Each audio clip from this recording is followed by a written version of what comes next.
In this video, I'll be going through the solution to the December 2019 exam PA. Before starting, you'll be given out a printed copy of the project statement. It's a good idea to read through from beginning to end in order to get a better feel for the type of questions that you'll be asked and to strategize as to how you should best focus your time. I noticed that the business problem is a classification problem, predicting whether or not a customer is high value or low value. This means that all of the models and the metrics that I'll be dealing with will be focused on classification. I look at the specific tasks and notice the amount of points allocated to each. The first two tasks are worth 22 points. I want to be sure that I give myself time in order to complete these thoroughly.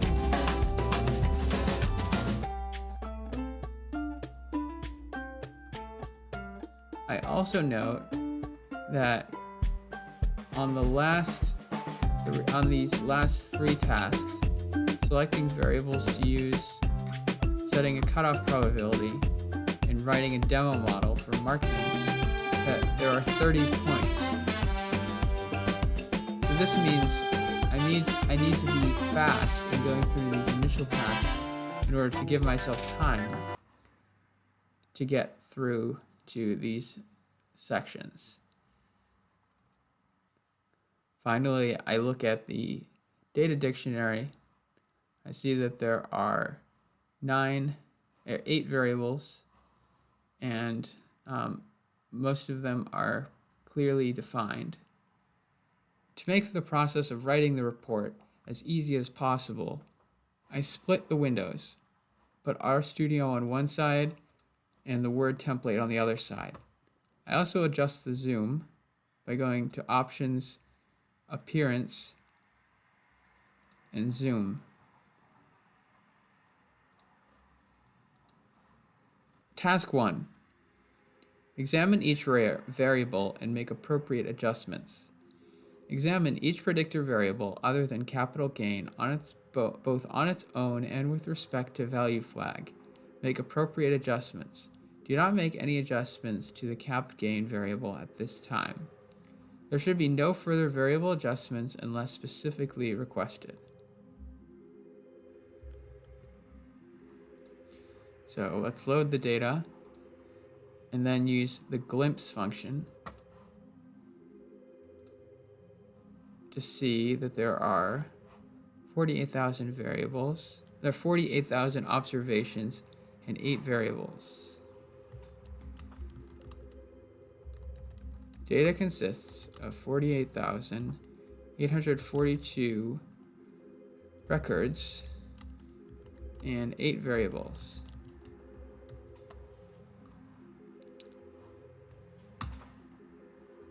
And then I want to be able to summarize these different variables: age, education, marital status, occupation, cap gain, which I will not need to adjust, hours per week, score.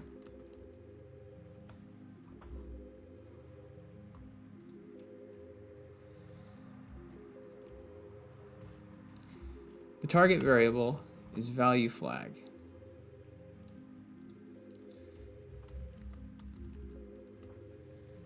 I note that there are about 40,000 values with 0, which correspond to low profitability, and about 12,000 records with 1 for high profit.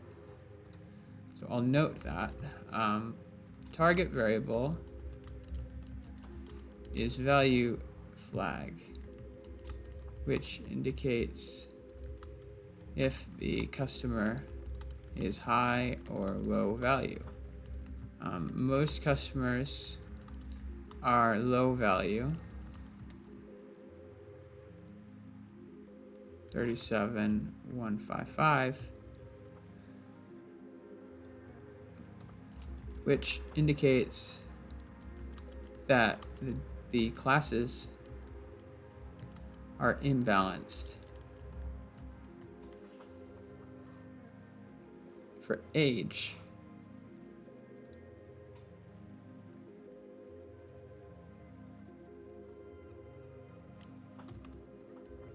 I'll create a new R chunk with Control Alt I, and then copy the code here for a histogram.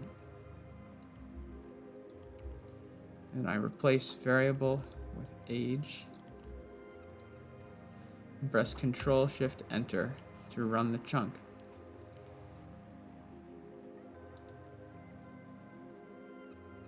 I can see that the distribution is strictly positive. It goes between 0 to 75. Most people are grouped around the age of 40. To paste this into Word, I press Alt H V S D, enter.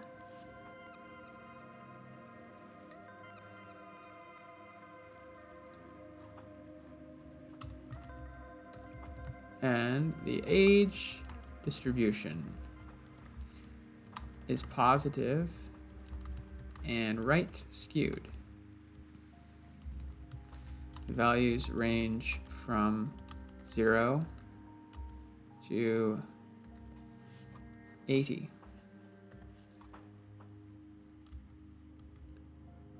I noticed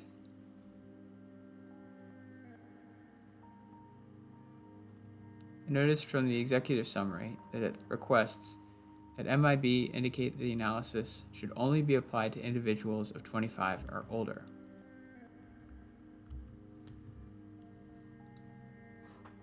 So, because MIB asked that this only include members over the members of age 25 and above, I removed those records with age less than 25. So I will say df is equal to df and then filter age less than 25, or age greater than or equal to 25.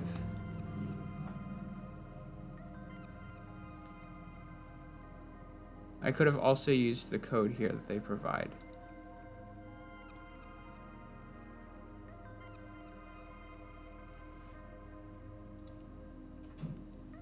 This code creates a histogram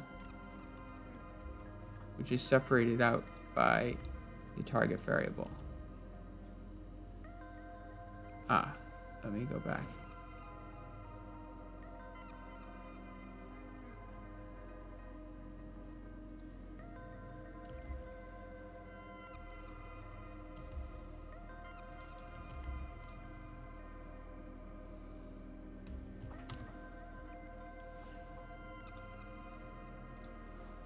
Once again, copy.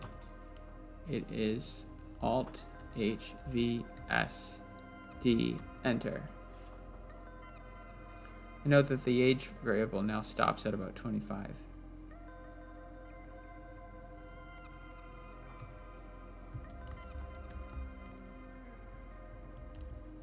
So I can see the distribution is about this. The distribution might be slightly higher.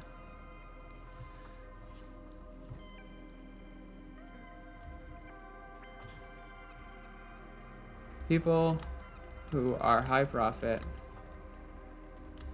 tend to be older than those who are low profit.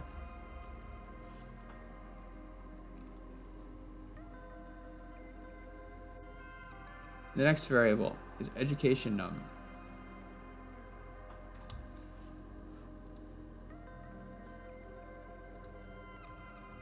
Let's look at the data dictionary. Education number is an indicator of the amount of education. It is not the number of years of education, but a higher number does mean more years.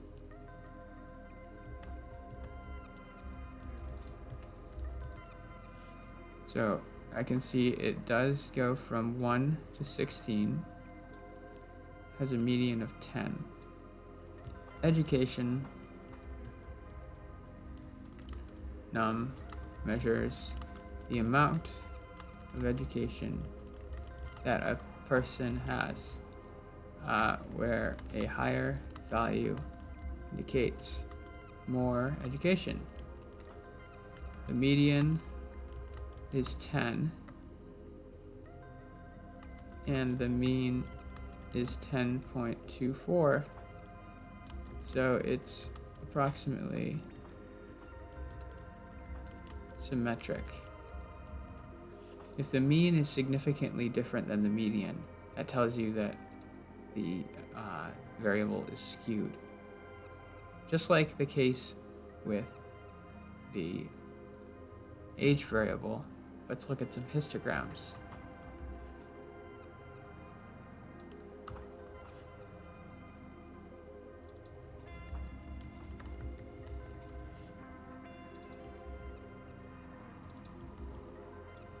To run the entire chunk, I can press Run Current Chunk, or I can press Control-Shift-Enter.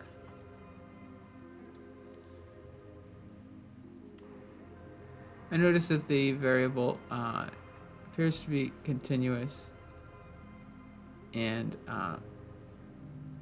right skewed. One important consideration for factor variables is their base level. By default in R, this is based on the alphabetical order. As you can see here, the marital status column is just a character. So if I were to feed this into R, the base level would be whatever factor level comes first in alphabetical order. For modeling, it's best to have the base level that which has the most observations.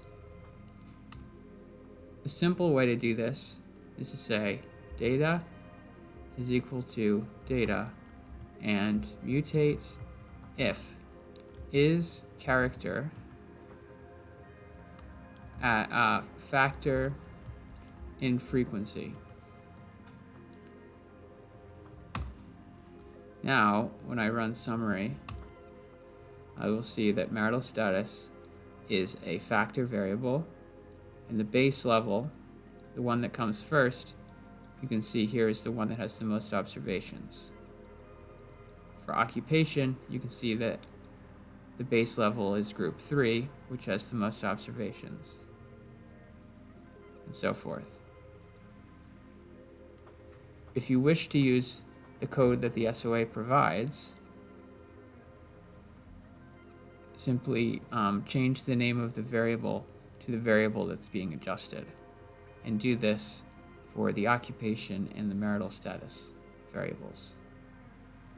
If you're curious as to what this function is doing, you can always look at the R documentation.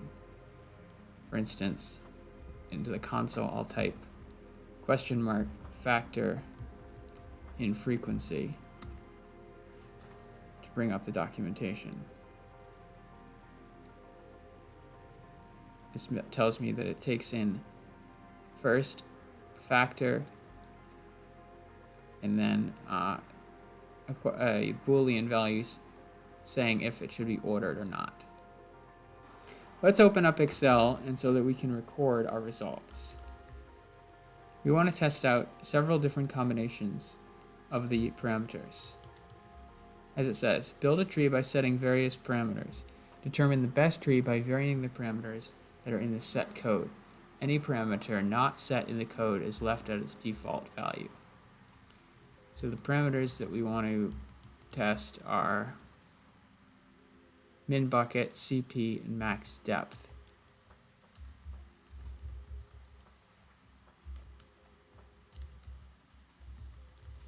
And the metric that we're evaluating is the AUC.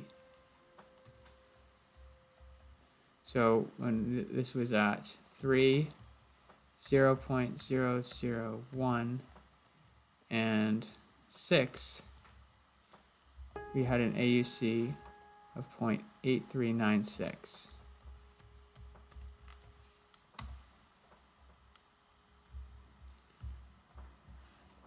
Let's try out some different values. What happens if we set min bucket equal to 5?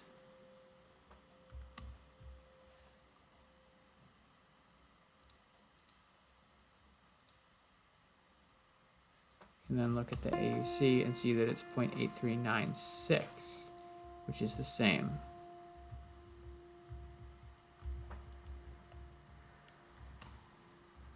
What does this control? Well, I can look in the documentation.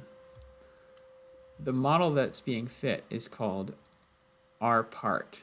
So I'll type in $rpart into the console. We'll then bring up the help documentation. And what I'm looking for are the parameters, or parms.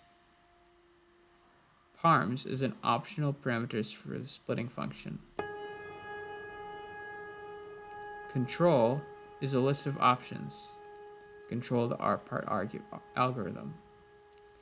So here I can see control is equal to rpart control. So I want to look at rpart control. And here it gives me the definitions. So let's make a quick note of these variables, of these parameters.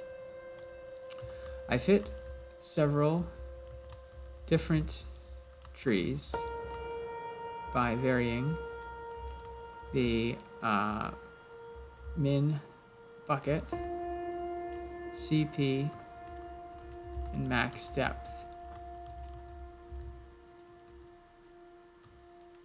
And so I'll just say CP is a complexity parameter.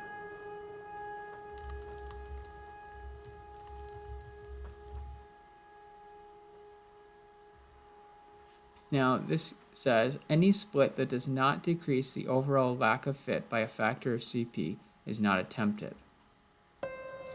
So in other words, a high value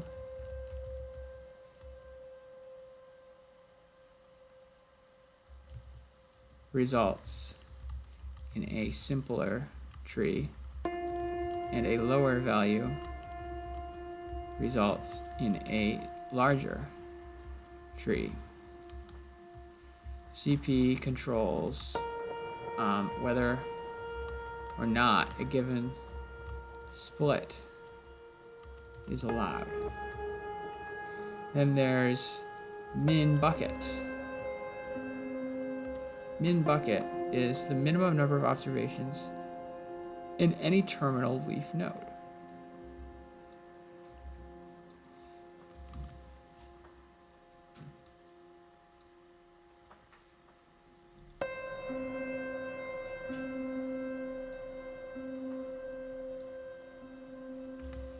A higher value would mean that there are. So what is a terminal node?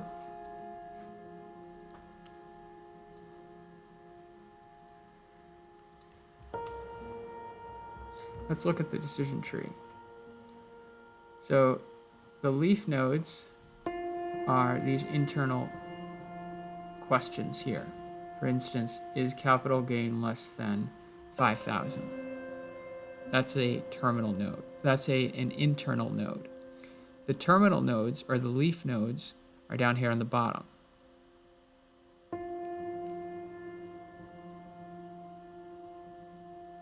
If there are not enough observations in the terminal node, which are set by this min bucket, then that split will not be allowed. Like, for instance, I could hypothetically build another split after this education level.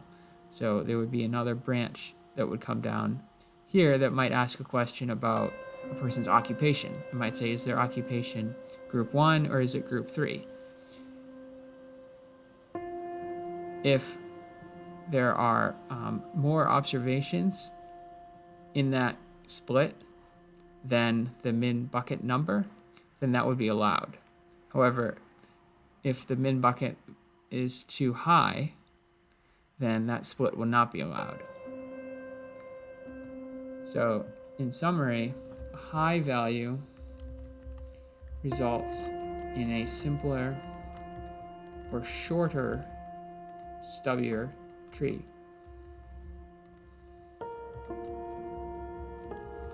And a low value results in a larger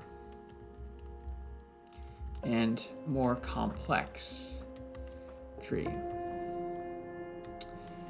Finally, there's the maximum depth. The depth of the tree is simply the height.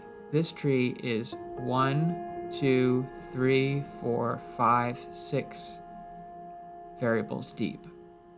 The height of the tree is 6. If you note, you can see my max depth parameter is here set to 6.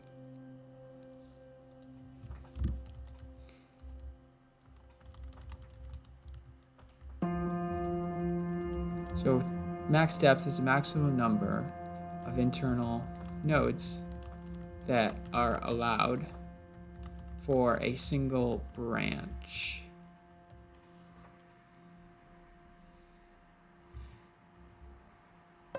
So here we tried changing min bucket. Let's try changing the CP parameter. Let's increase this to 0.01.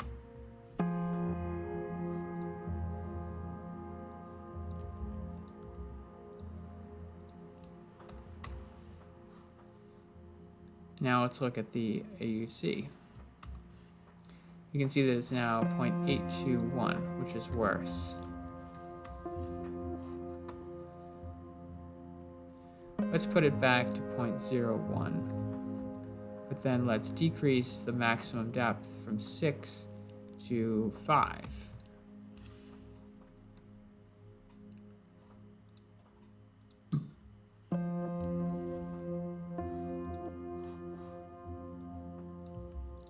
Now the AUC is 0.8385, just slightly better.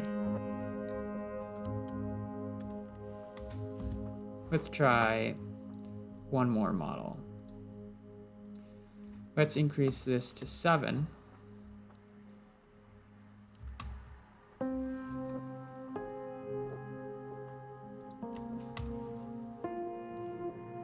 And I note that the AUC is better. It's 0.8401.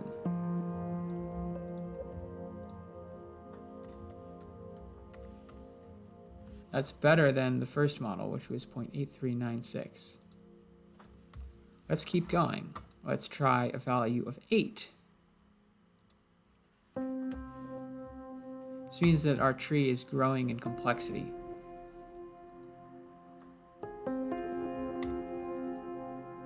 And the AUC is still the same, 0.8401.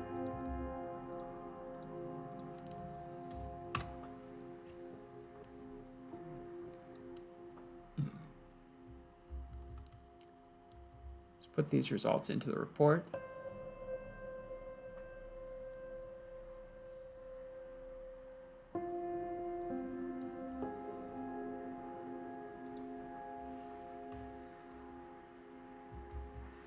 And let's organize this sentence structure somewhat. First, I'll say, okay, I split the data into training and test sets. And then I will explain why we're doing so. I'll say I trained the model on the training data and note the AUC on the test set using the default parameters I see that the tree is not overfitting because the AUC is about the same, 0.84 on both. Then I fit several different trees by varying the min bucket and maximum depth parameters. Then I provide some details as to what these parameters are. Here are the results. The best tree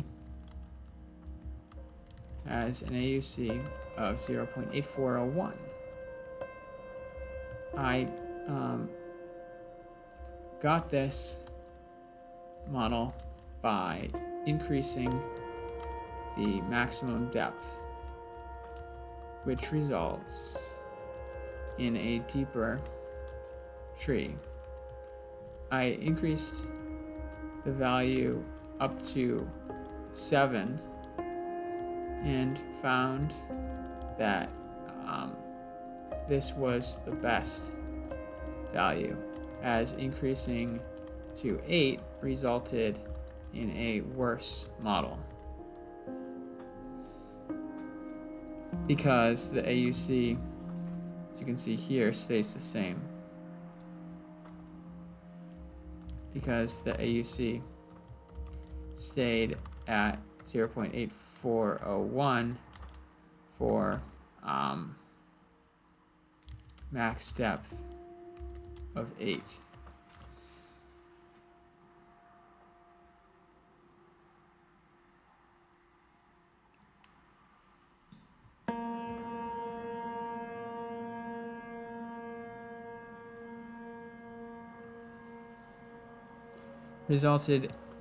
I can't say that this was a worse model, resulted in the same AUC.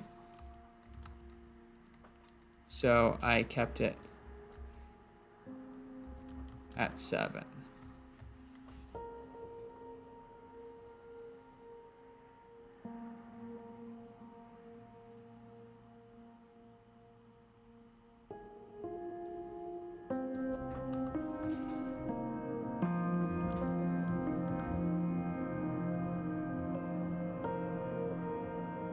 Next, build a tree by using cross-validation to set the CP value. Explain how cross-validation selects the CP parameter and compare that approach to the trial and error approach used to build the first tree. This next code chunk does the same but uses cross-validation to set the CP value.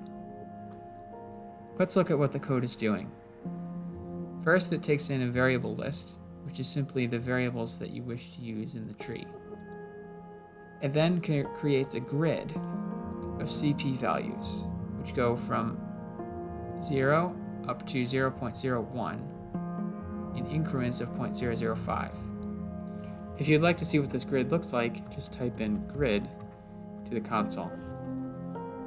You can see that this is a vector which has CP values going from 0 up to 0.01. Each of these values will be input, and a decision tree will be fit on each one. Fit control says to use CV cross-validation with 6 repeats. Then a tree is fit using rpart.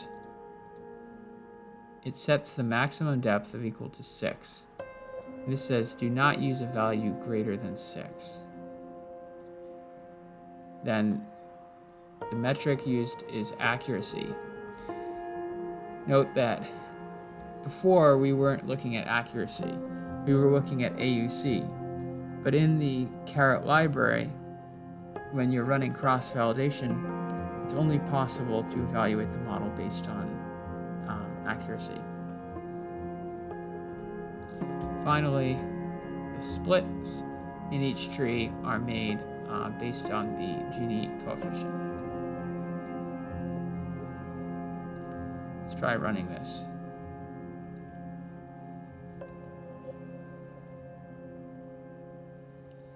And we can look at the result.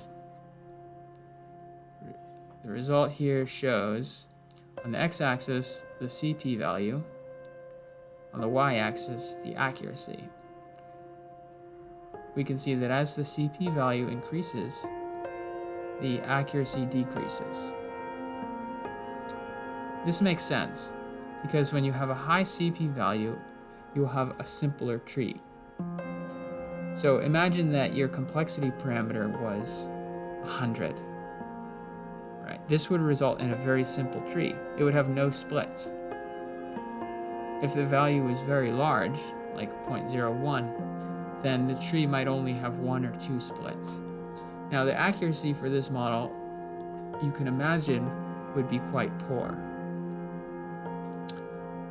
So it looks like the best value of the CP is actually 0. Now don't worry, this still isn't overfitting. We know that because these are cross-validated results.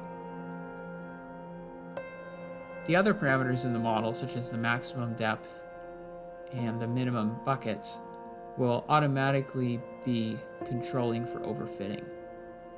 And so we can safely set the CP parameter equal to 0 and still have good performance. So the question asks, build a tree by using cross-validation to set the CP value. Explain how cross-validation selects the CP parameter. Compare that approach to the trial and error approach. So they're not asking to make any changes to the code. They're simply asking for an explanation. So I'll say we were using the trial and error approach.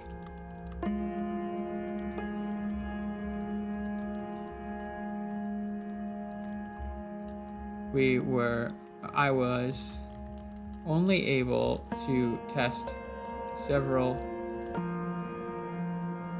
models, several values, several CP values at once. A more robust approach is to use cross-validation.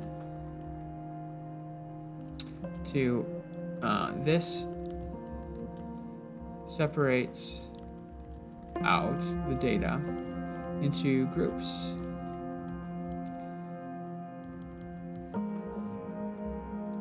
In the cheat sheet,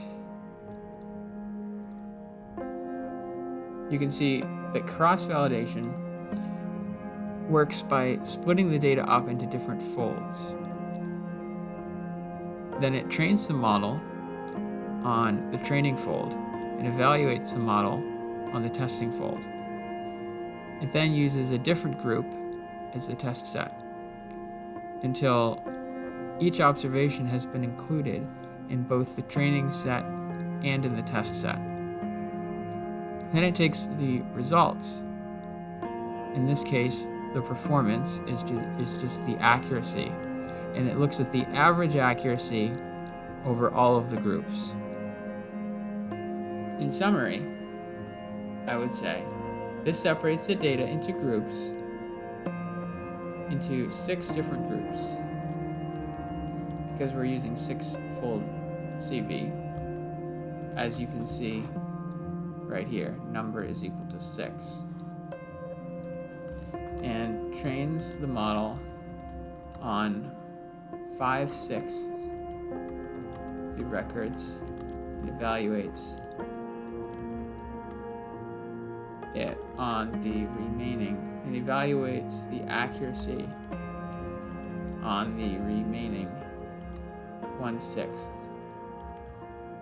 This is repeated until all records are included in the test group. Finally, the average accuracy is calculated. for this value of CP across all of the folds. And then I tested all values of CP from 0 up to 0.01.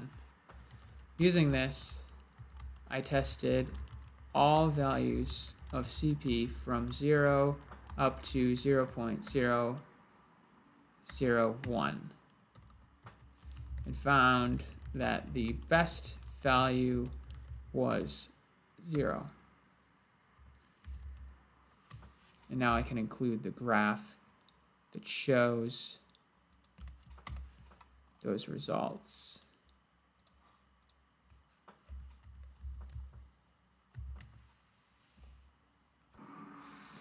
And now let's look at the final AUC. Final AUC was 0.842.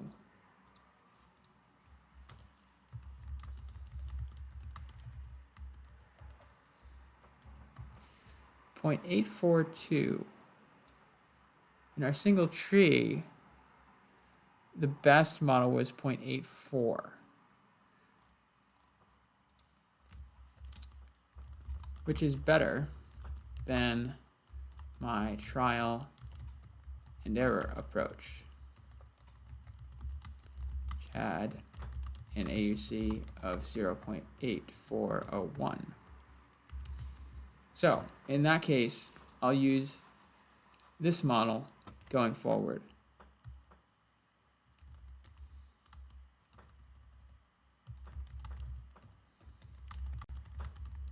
This will be the final tree that I consider.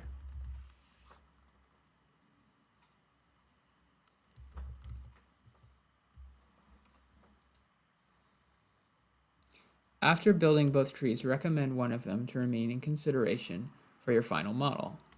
For the recommended tree, do the following. Provide the following output in the report. Other output may also be provided. List the variables that are actually used in making the splits.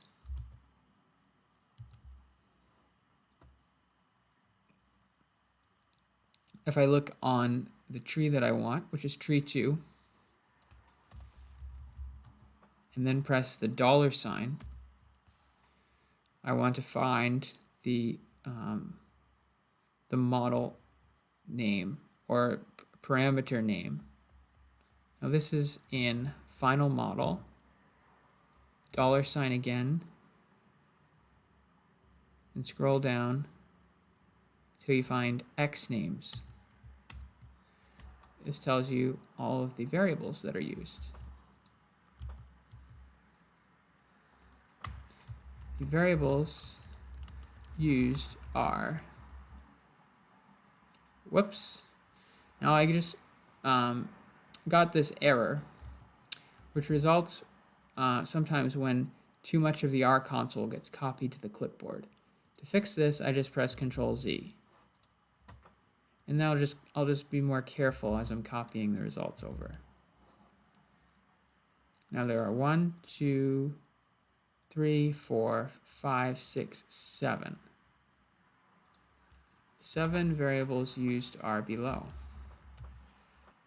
Now note that if we look at the original data, see that there's the target variable, and then 1, 2, 3, 4, 5, 6, 7 other variables.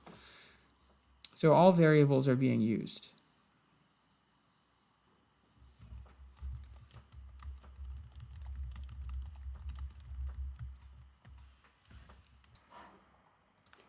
Let's go back and make the tree simpler so that we will save time on the interpretation. Notice that the SOA's sample solution uses the maximum depth of 6, but we're changing this to 4. This is acceptable because the SOA's solution represents only one sample solution. I will delete all of this output from the prior version of the tree, which is okay because I know that making a simpler tree will save me time later on. I'll then need to revise any of the output here, such as the AUC value. And then I'll say the first tree that I fit with cross-validation was had an AUC of 0.842, which is better than my trial and error approach, which had an AUC of 0.8401. However,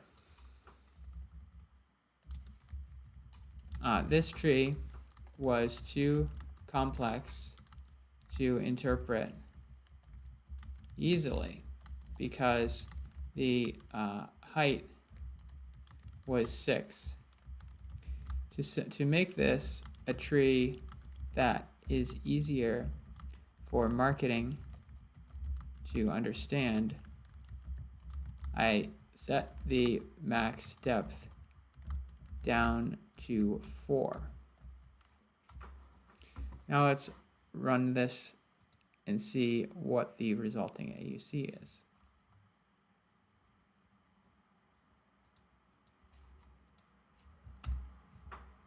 AUC is 0.8247. This results in an AUC of 0.8247.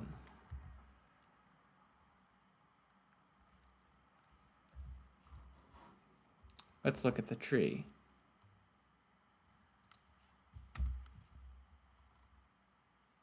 This only uses the variables marital status and capital gain and education number. That seems too simple. So let's increase the maximum depth to 5.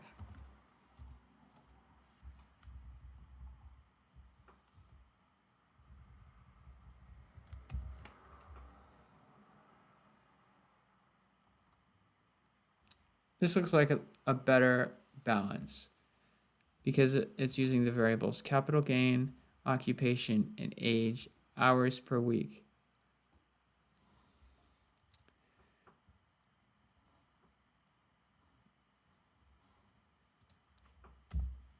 Make sure to revise this statement where I say that the max depth was equal to 4.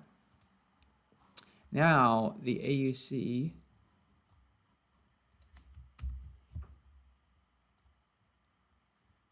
is equal to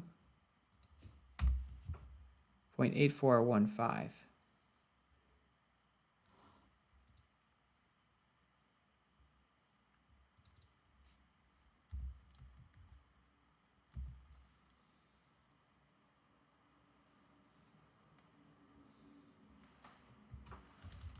And I notice that this AUC is better than the AUC using a max depth.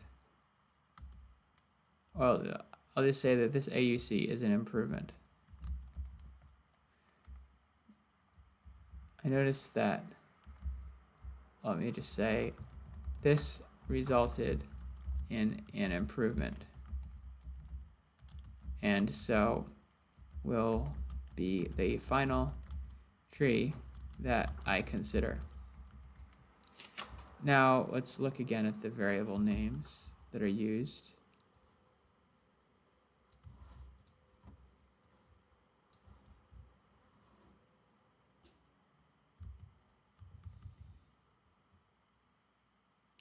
Now display the tree and display the output in list form once again.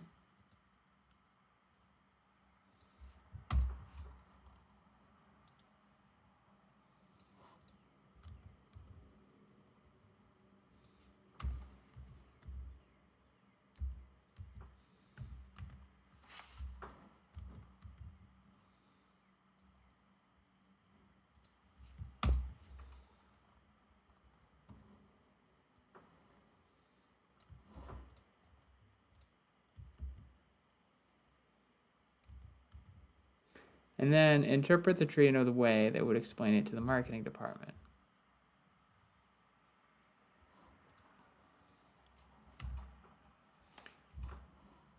let's only look at the terminal nodes, which ones are predicted.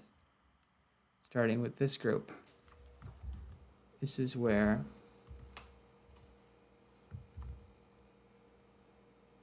occupation is in group 3, 2, 1, or NA.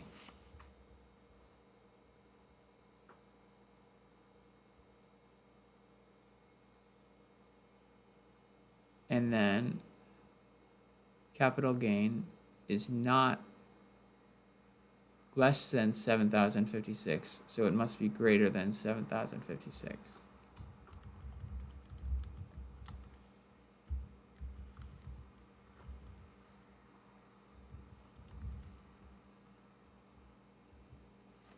And then finally, their marital status is either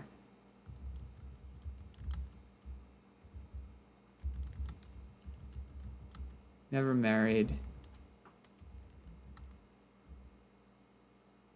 Let me just say that they're not married.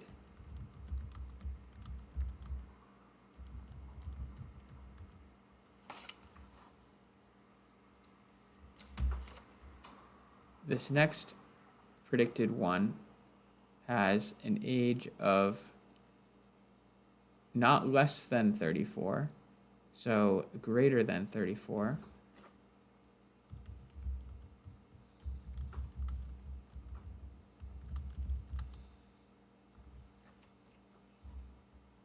Their group is not in 3, 2, 1, or NA.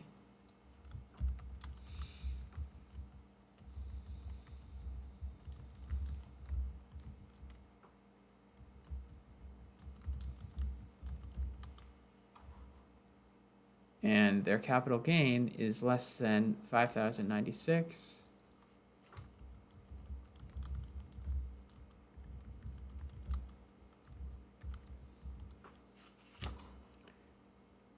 And their education is less than 13.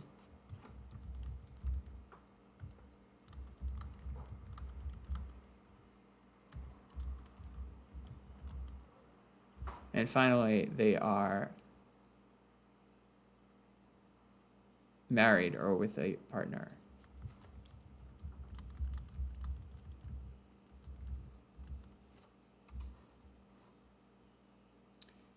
Moving on to this next group.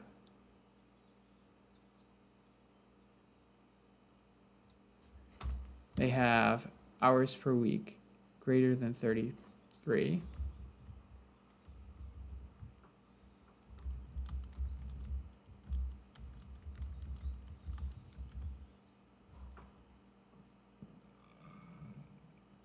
Are in occupation group 3, 2, 1, or NA.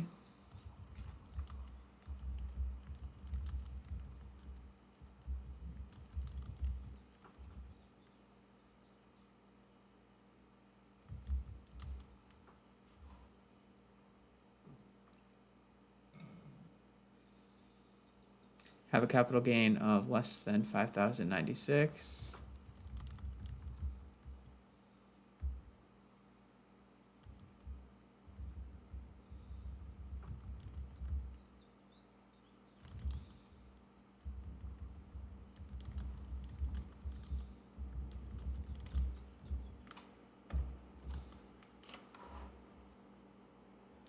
And have education, have more than 13 education.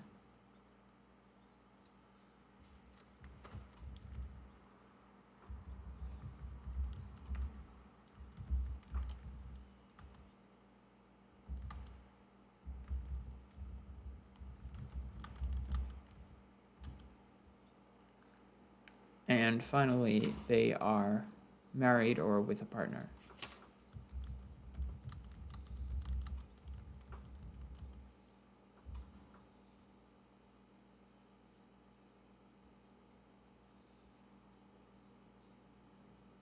Now we're down to these last two nodes. This last one is greater than 30 hours per week.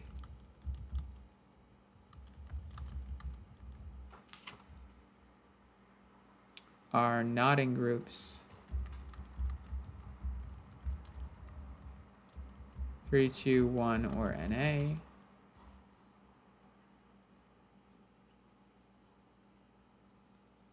Have a capital gain of less than 5,096.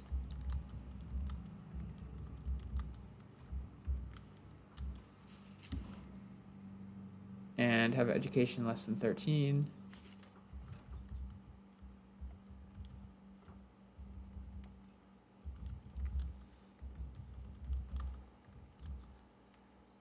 And are married or with a partner.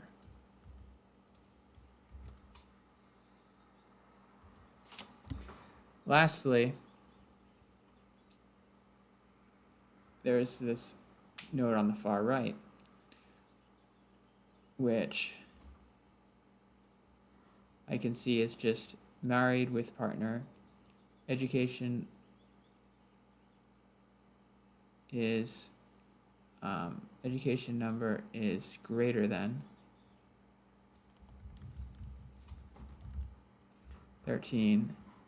Capital gain is not less than but greater than 5,096.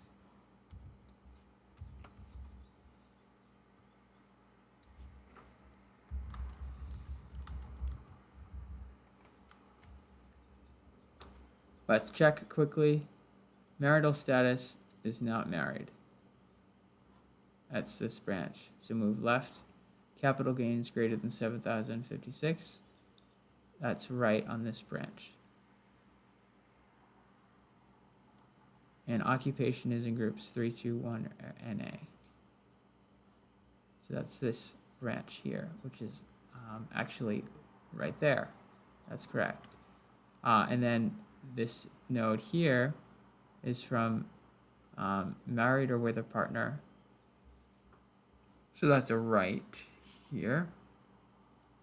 Education is less than 13. That's a left. Capital gain less than 5,096. That's a left. Not in occupation groups 3, 2, 1. That's a right here. And then age is greater than 34. So that's a right here.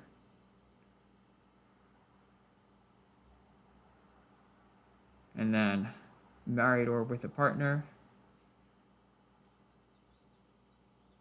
That's a right. Education number less than is greater than 13. That's a right.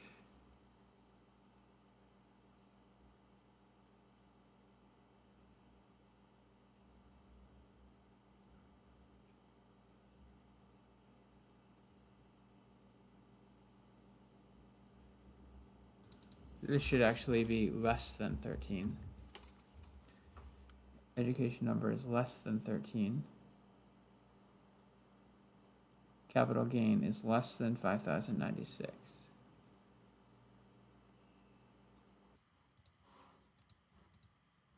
Based on the tree, recommend one interaction to be used when constructing a GLM in a later task.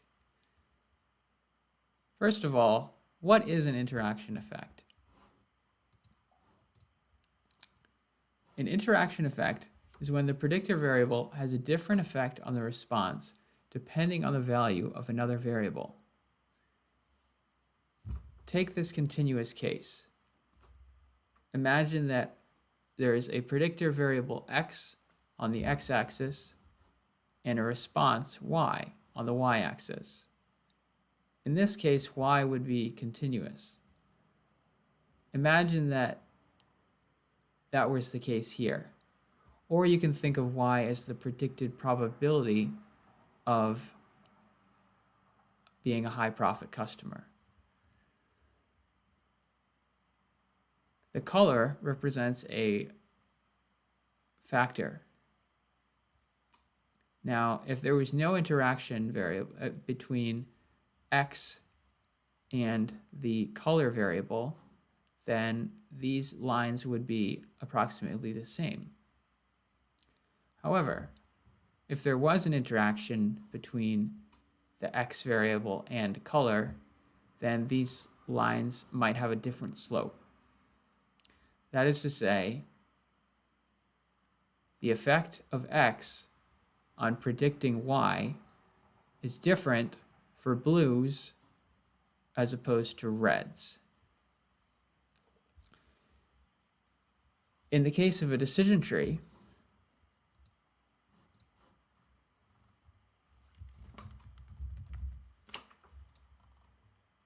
one of the advantages is that it automatically captures interaction effects.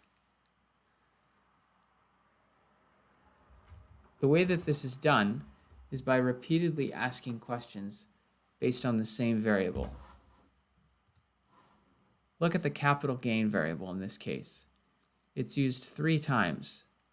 1, 2, 3.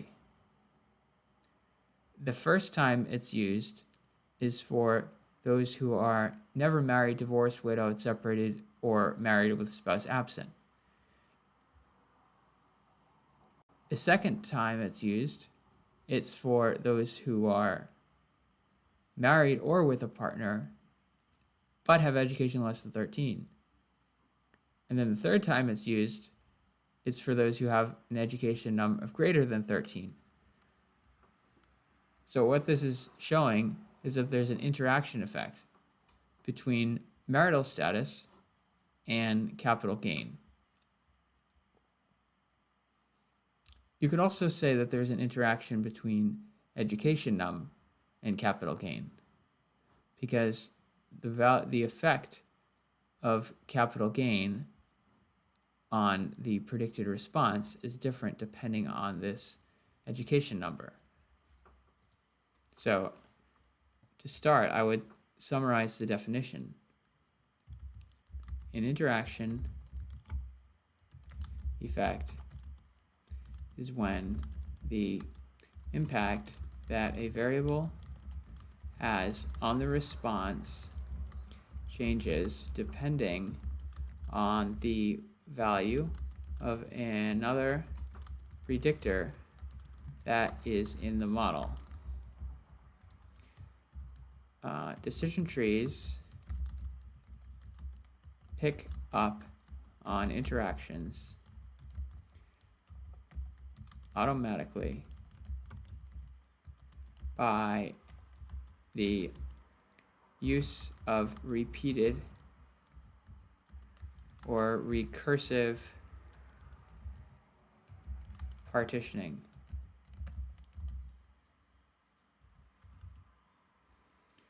From the above tree, I notice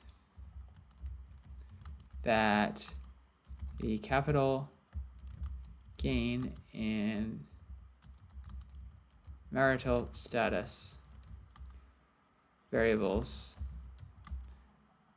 often occur on related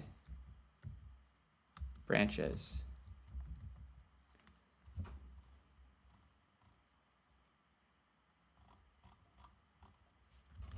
Those who are married or with a partner have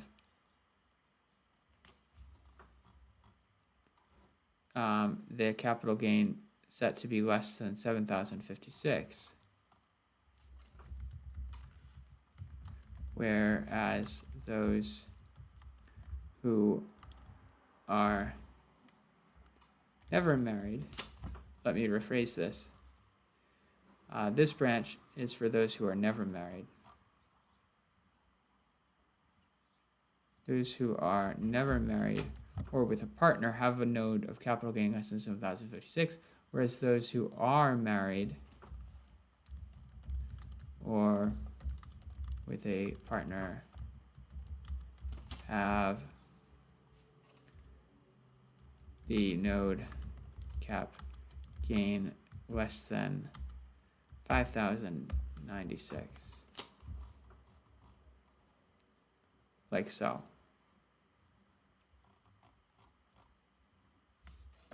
This suggests that using This suggests that there is an interaction between these two variables.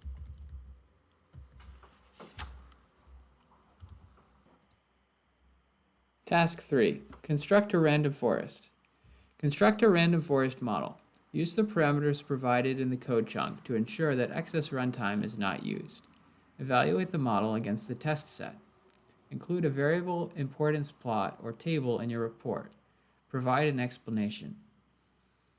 First of all, just what is a random forest? A random forest is an ensemble which averages the predictions of many decision trees. This allows for more model flexibility because more variables can be used and more interactions can be found. This makes it more difficult to overfit while increasing the predictive power. In the code that they provide, they say to use a random forest to test out the model using only 50 trees. Now, in our prior example, we fit a single decision tree. This model will fit 50 different trees. Each one will predict whether a customer is high or low value. And then the average of that predicted probability will be the value that the random forest returns. I don't need to make any changes to this code because they say so. They say, use parameters provided in the code chunk to ensure that excess runtime is not used. In most cases, for random forests, hundreds or even thousands of trees will be used. This can take a long time to process. So it's understandable that in a testing environment on a Prometric-based computer, that they would only give you a few trees to run.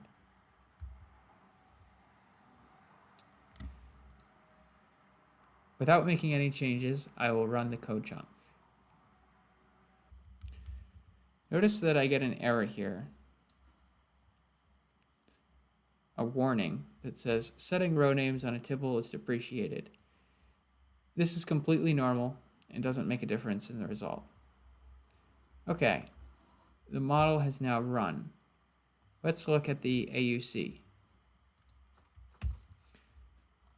The AUC is 0.8707. Compare that to our single tree, which was only 0.8415. So already, without making any changes, the model is more predictive. I would say in the report that I fit a random forest based on the code provided. The AUC on the test set was 0.8707. This is much better than the single tree, which was 0.8415. Include a variable importance plot or table in your report, and provide an interpretation. What is variable importance?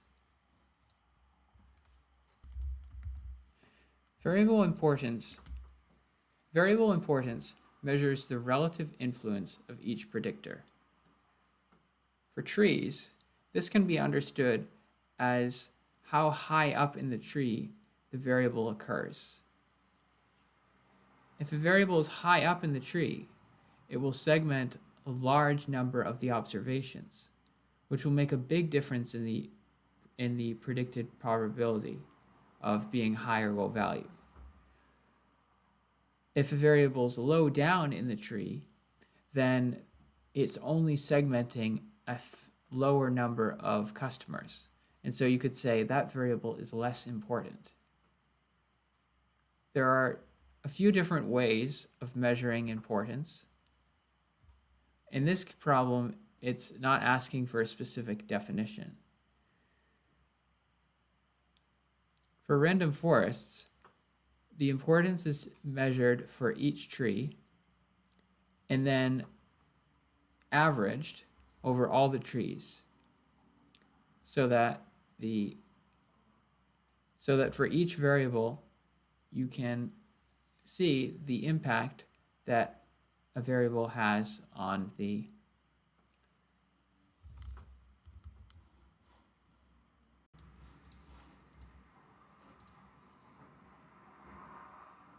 include a variable importance plot or table in your report.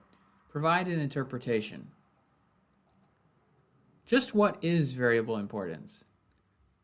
In the case of a decision tree, importance can be understood as the height that a variable occurs in the tree. Variables which are high up in the tree segment a larger number of the observations, and therefore have more of an impact on the final outcome. Variables which are lower down in the tree only segment a smaller number of the observations, and so they make less of a difference overall. In the case of a random forest, the importance is calculated based on each tree and then averaged over all the trees in the forest. There are a few different ways of measuring importance within decision trees. The most popular is the information gain. Another common method is the mean decrease in Gini. This question isn't asking for the specifics of how importance is calculated, but simply for an interpretation.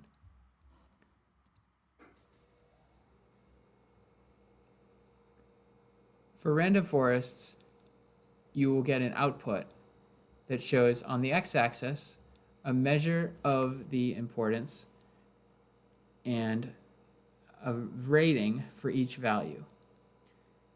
These will generally be numeric values between 0 and 100. A higher value means that the variable is more predictive relative to the other variables which are in the model. In our case, we get that capital gain is the most predictive, as the highest importance. Note that if you look at our tree, you can see that capital gain is high up in the tree, and it also occurs frequently. So this makes sense. Also is marital status. Notice that marital status is the first split in this single decision tree. And so it's likely that it is used often in all of the trees that are in the forest.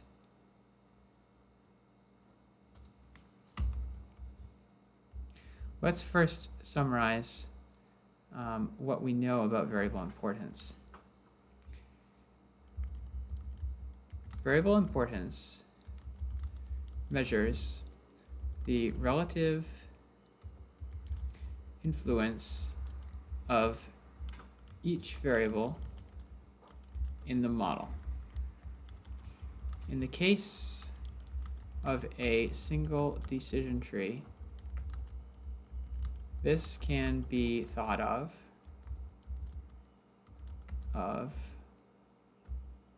as the number of times that a variable is used for splitting, as well as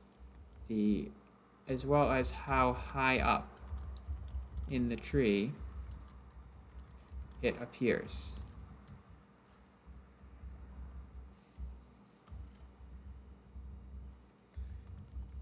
Because random forests are averages of many decision trees, which is known as bagging, the importance is found by taking an average over each of the trees.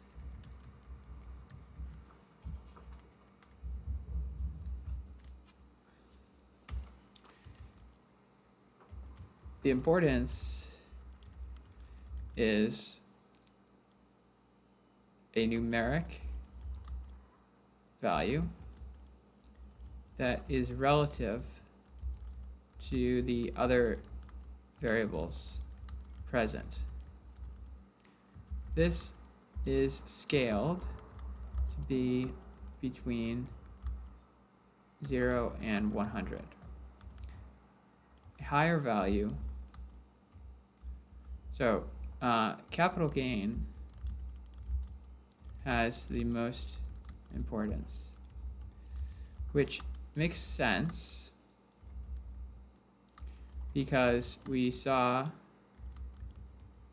in our single tree that this appears 3 times and is high up in the tree. Next, marital status.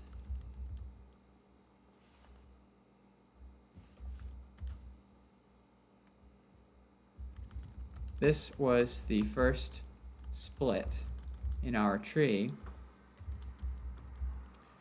which also makes sense. Finally, we see that score has an importance ranking of 0. This means that score was never used in a meaningful way. So it may never have been used in any of the trees that were in the forest.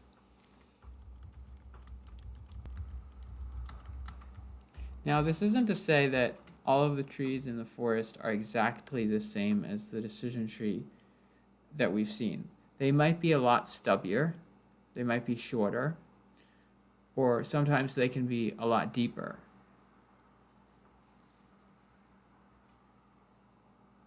And so in this case, even though we used score in our single tree, it may never have appeared in our random forest because of our parameters. We set mtry equal to 2, for instance. If we had set mtry equal to a higher value, we would be able to make score appear as a variable. Task 4. Recommend a tree model. Recommend either your single classification tree from Task 2 or your random forest from Task 3 as the best choice so far for your final model. Provide and interpret the ROC and AUC value for your selected tree.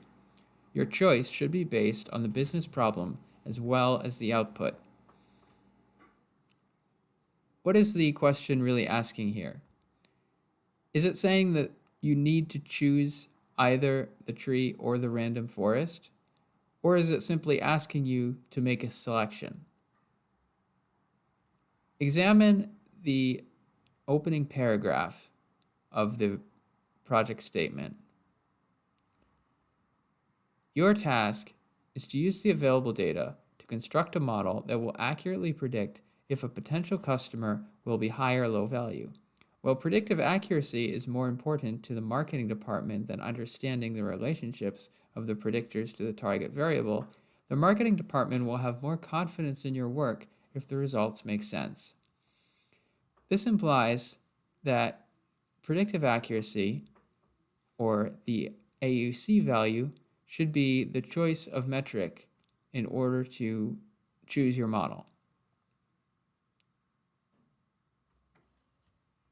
However, if you have read ahead in the project statement, you will have seen that they do ask you to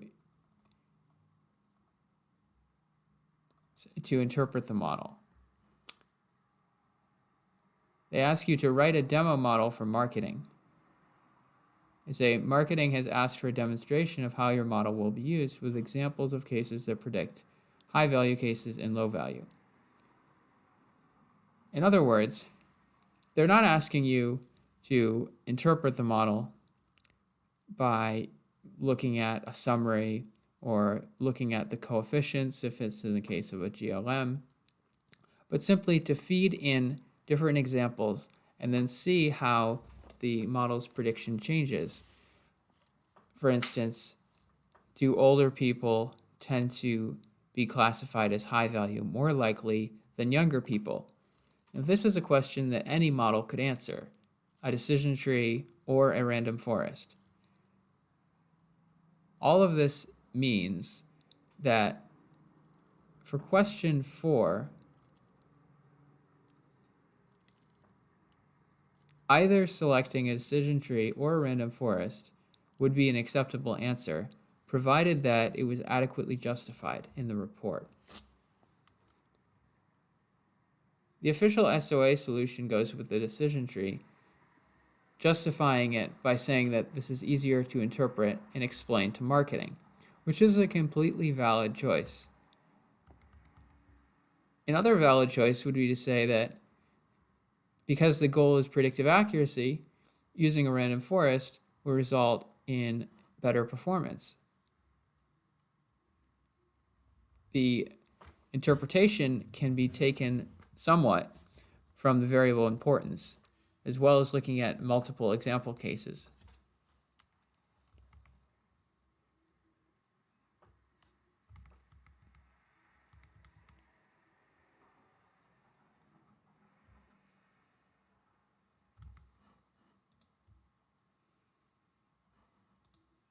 Let's look at the AUC values.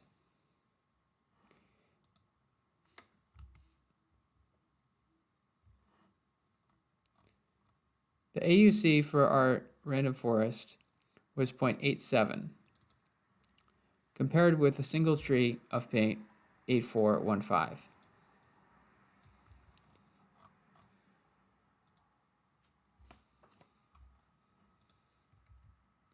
The AUC of the random forest was 0.87. This is much better than the single tree, which is 7. Because MEB is mostly concerned with predictive accuracy, that the random forest be used. It's worth noting that while the single tree is indeed simple, on different, this simplicity could be misinterpreted.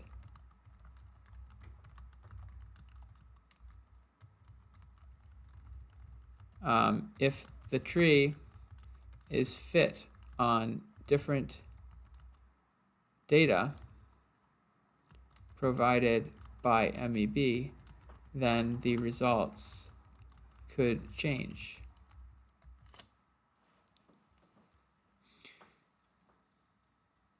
Additionally, the random forest is able to detect more, provide and interpret the ROC and AUC value for your selected tree. Here's the ROC value, the ROC curve.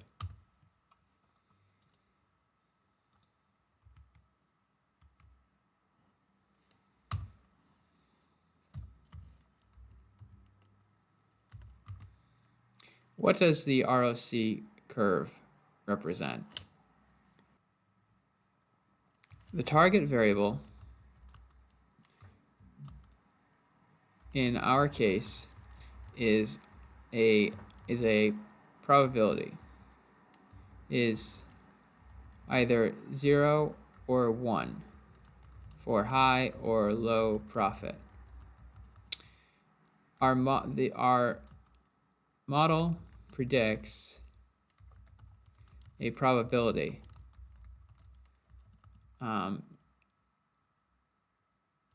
This could be a value such as 0.44, which is interpreted as saying that a person has a 44% probability of being high profit. To convert this to an actual prediction, we must set a cutoff value. The default, for instance, we could use 0.5 and say that because 0.44 is below 0.5, then this person is predicted to be low profit. For different values of the cutoff,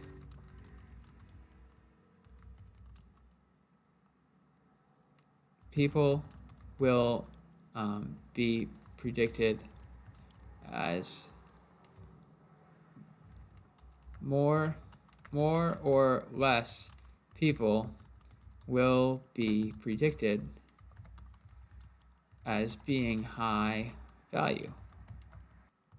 We want to measure the performance across all possible cutoff values.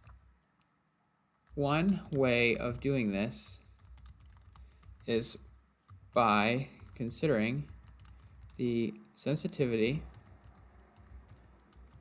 which is the percentage of high profit people who are predicted to be, as well as the specificity,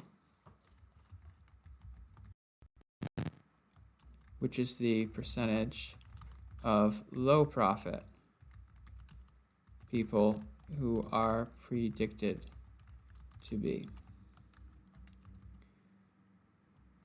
So we create a graph that shows the sensitivity versus the specificity across all values of the cutoff, which is shown below. This is known as the ROC, receiver operator curve. The AUC is the area under this curve. An AUC of 0.5 means that the model is randomly guessing. So if the curve was just a flat horizontal line like this, then that would imply that the model's adding no new information. It might as well be flipping a coin at each person and guessing whether or not they're high or low value. A perfect model would have an AUC of 1. In other words, this graph would be a triangle. The random forest's value of 0.87, what is it? 0.8707 is the area between the curved line and the horizontal line. It is the area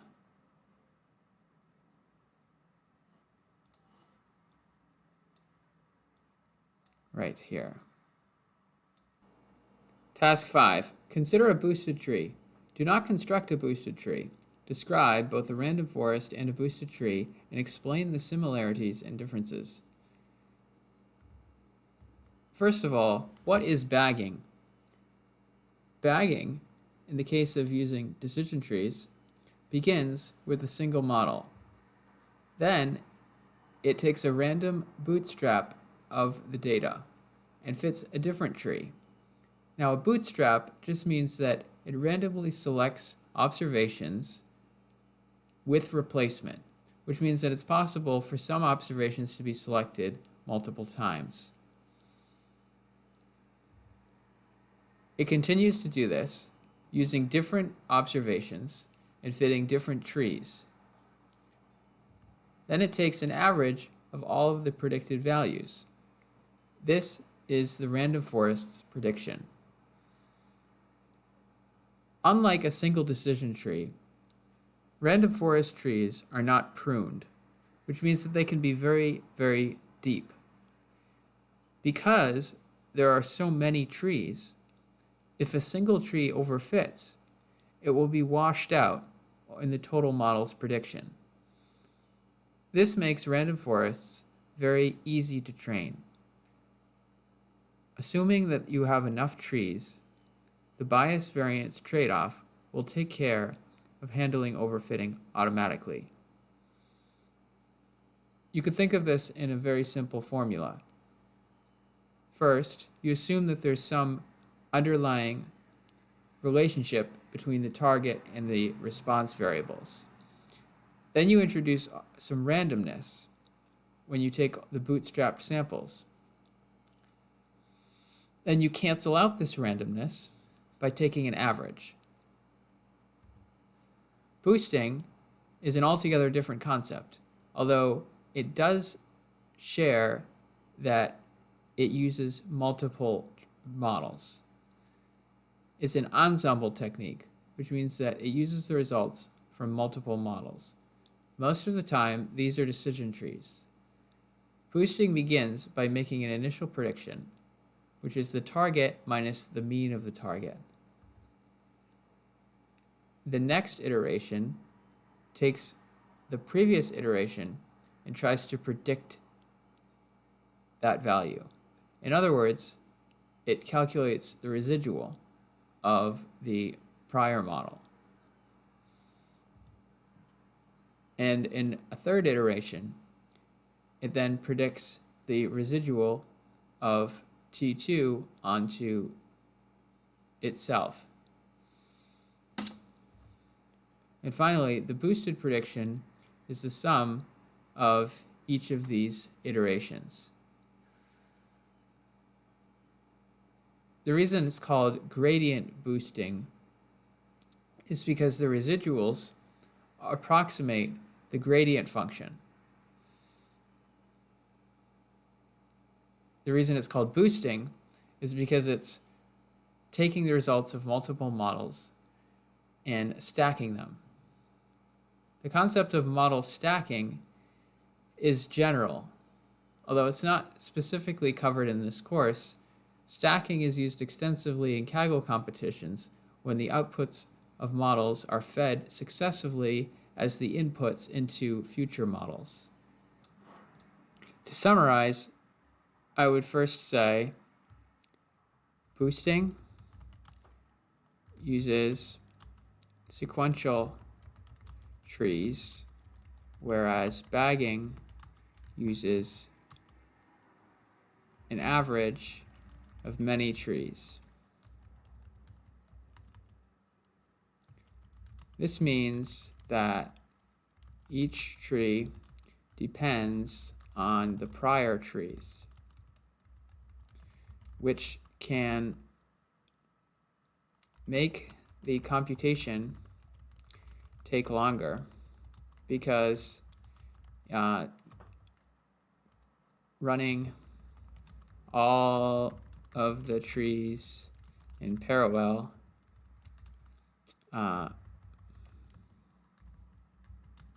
is not possible.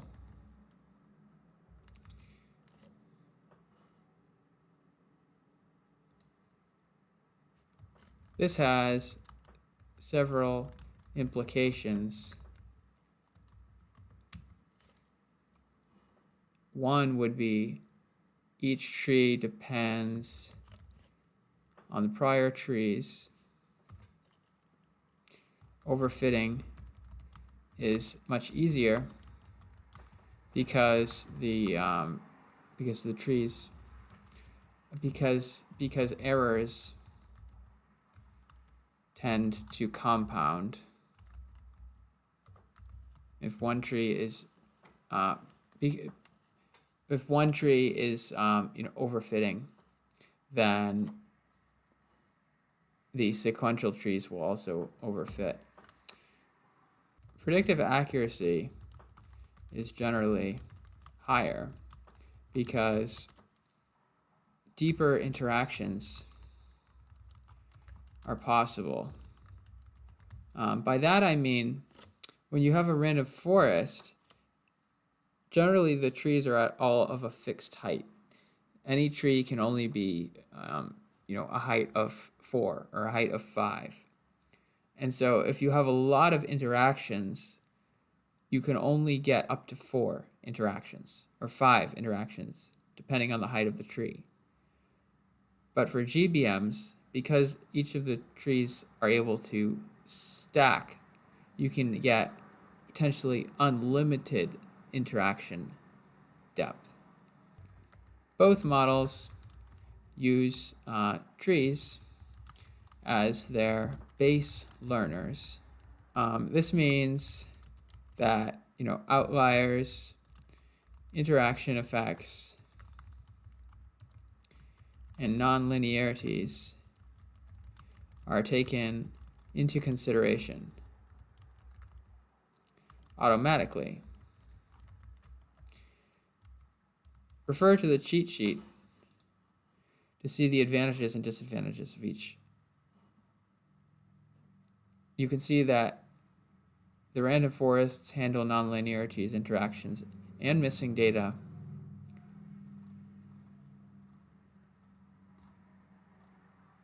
as well as the GBMs. This is because they're both based on decision trees. Both models can be challenging to interpret. We can look at the partial dependence and variable importance, but these can be misleading or difficult to interpret. Task 6. Convert cap gain to a factor variable. Prior to constructing a GLM, create a factor variable on cap gain using intervals. Note that both the number of categories and the boundaries in the provided code are illustrative examples, not guidelines. Use the output from the tree constructed in Task 2 to inform your choice of boundaries. Use this factor variable in the GLM. Explain why this new variable may be more useful in a GLM than cap gain as provided. Let's look at the code that they gave us.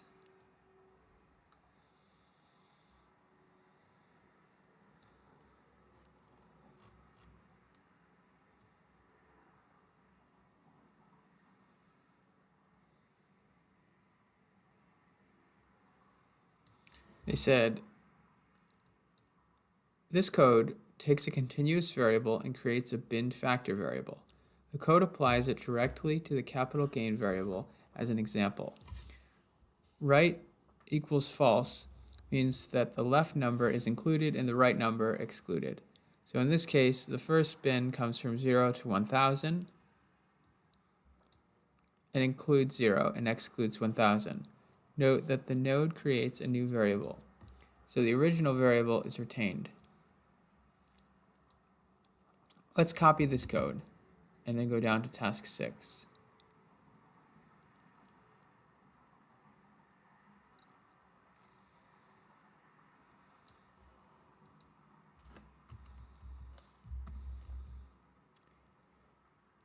Let's examine the capital gain variable.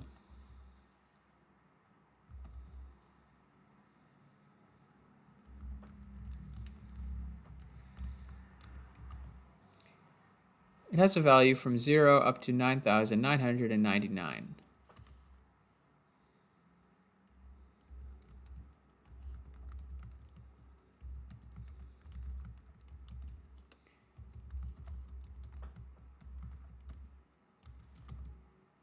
The histogram shows you that the vast majority of people have zero capital gains.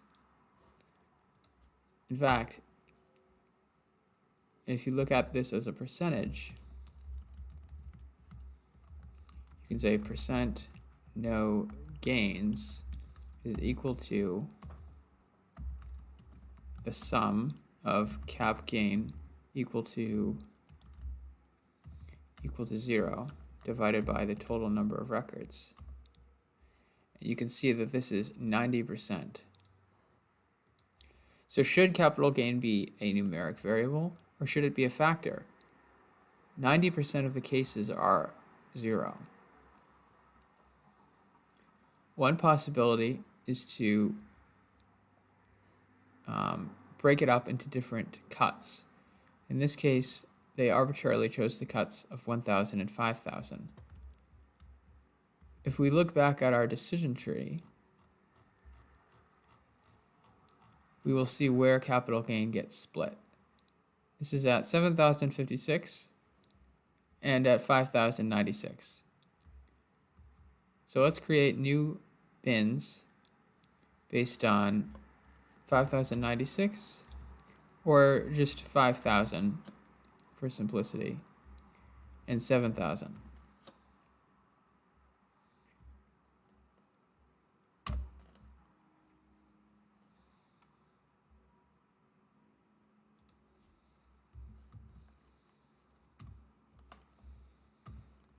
Then let's look at a summary of this new variable.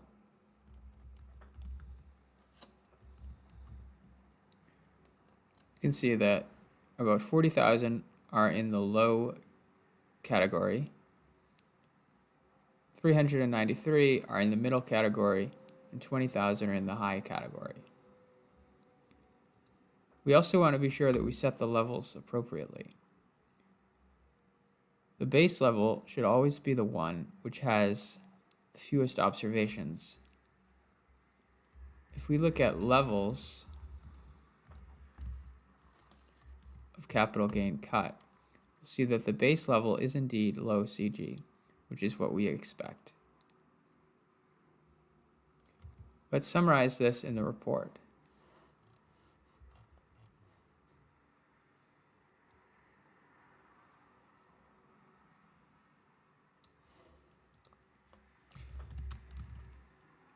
The capital gain variable is 0 for 90% of records because most people do not have capital gains income. The original variable was numeric, and the histogram shows that most records are zeros.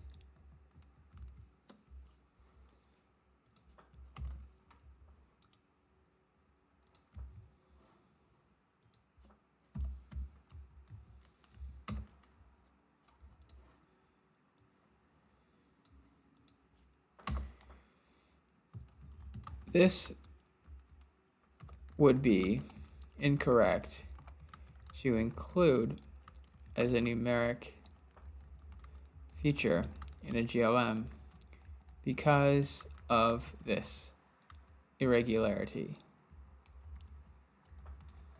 Instead, I create a factor variable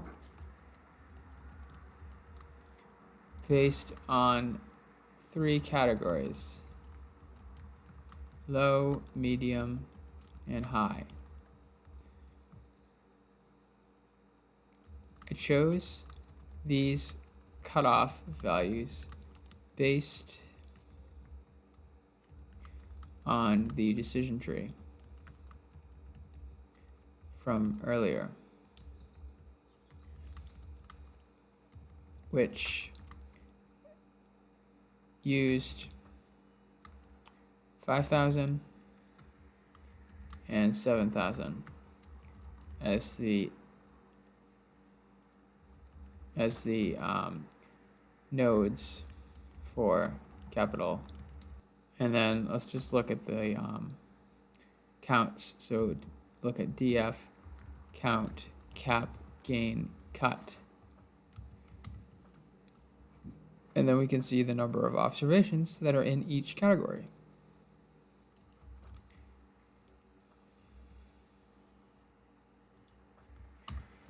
After making this adjustment,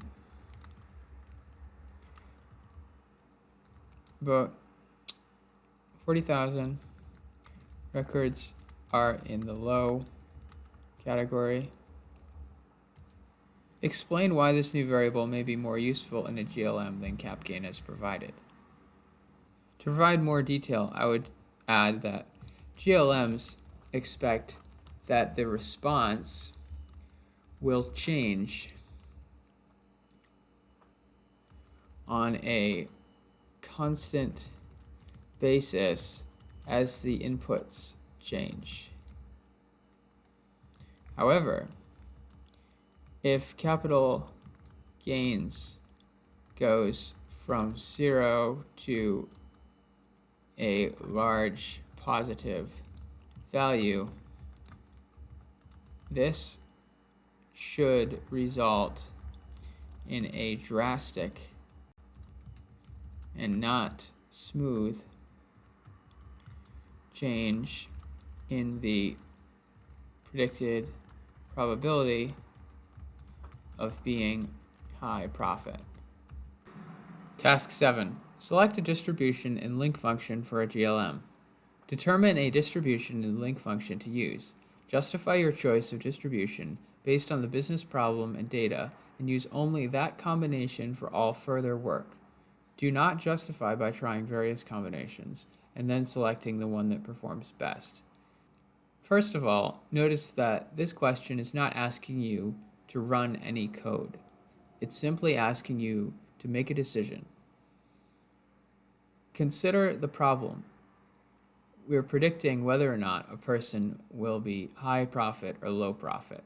This means that there are two outcomes. This implies that the response should be a binomial. For a GLM, we use the binomial distribution. Notice that this is the only distribution which is appropriate when the response is 0 or 1. All other distributions are for either continuous values or for counting values in the case of the Poisson. The other question is to determine the correct link function to use. If this were a continuous response, we would choose from any of the identity, log, inverse, inverse squared, or square root link functions. Because this is a classification example, we consider the logit, probit, cotchit, or complementary log-log. Any of these would be okay in this problem because we're only concerned with predictive accuracy. The question doesn't ask you to choose a link function that will be easy to interpret, for instance. For simplicity, the SOA's solution chooses the logit link function.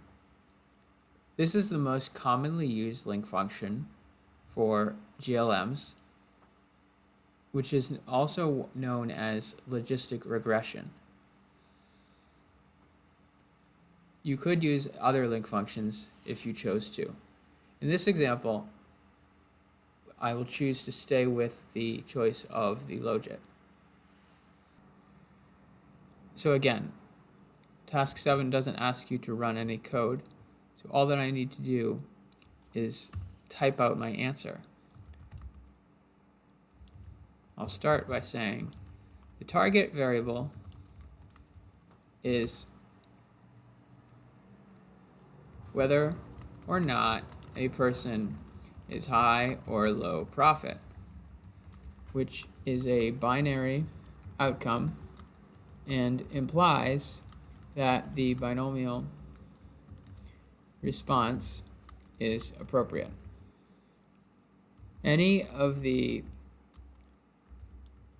classification link functions could be used,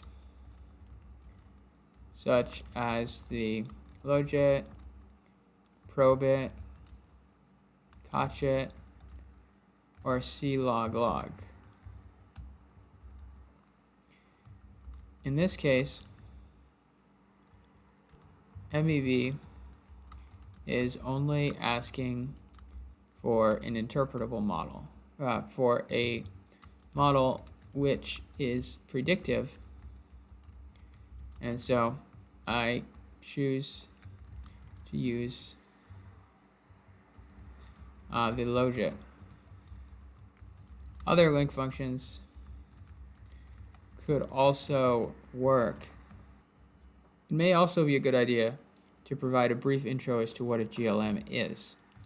A GLM is a way of relating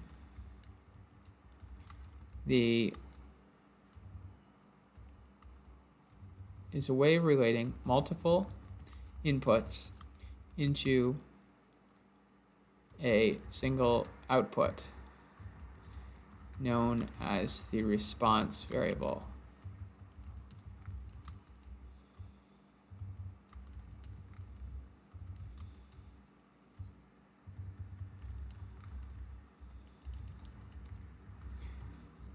The input variables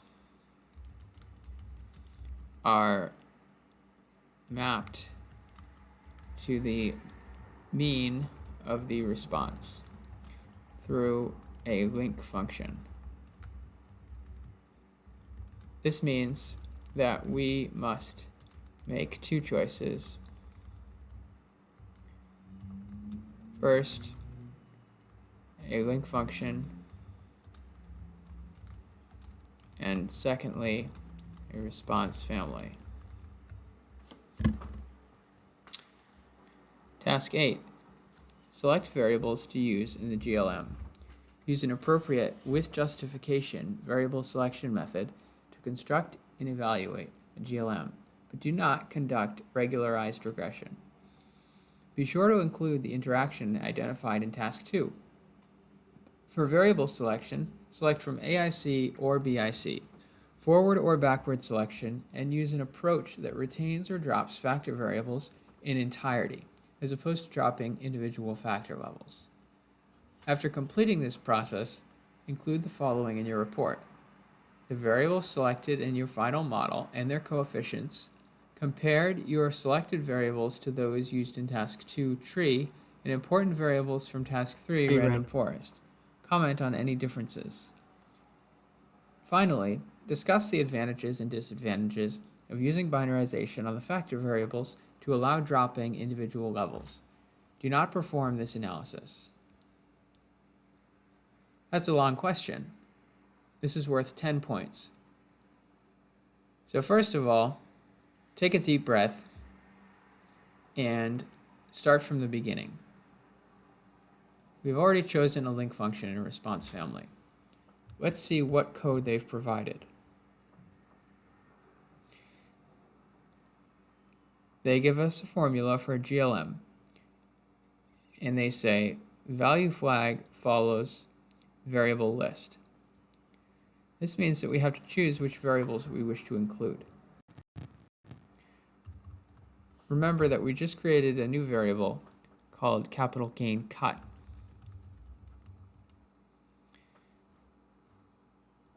Compare this with the data that we want to use, which is data.train. And we can see that capital gain cut hasn't been added yet. That's because we have to recreate the training and testing sets. Let's go back to find the code where I do that.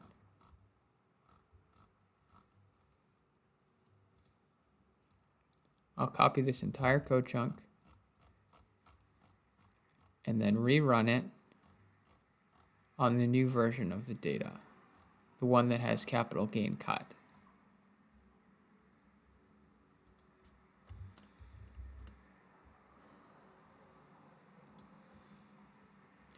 Once I've done this, if I look at the names of data train, I'll see that capital gain cut is included. Finally, let's remove the original capital gain variable by saying df is equal to df and select minus cap gain.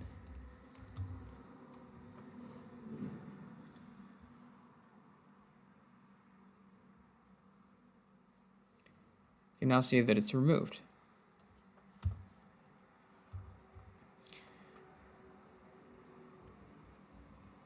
Now, let's start by adding all variables to the model. Age, education num, marital status, occupation, hours per week, score, cap gain, cut. The family should be binomial, and the link is log. Let's just fit this GLM and see what happens. This says, no valid set of coefficients has been found. Please supply starting values. This means that the algorithm fails to converge. This is useful to document. So, first, I tried fitting a model that included all variables, but this failed to converge. The error was below. It's always good to document things like this so that the grader can see your underlying process. Be sure to include the interaction identified in task 2. In task 2, we constructed a classification tree. By looking at the tree, we could see that there was an interaction between capital gain and marital status. Let's add this to the model.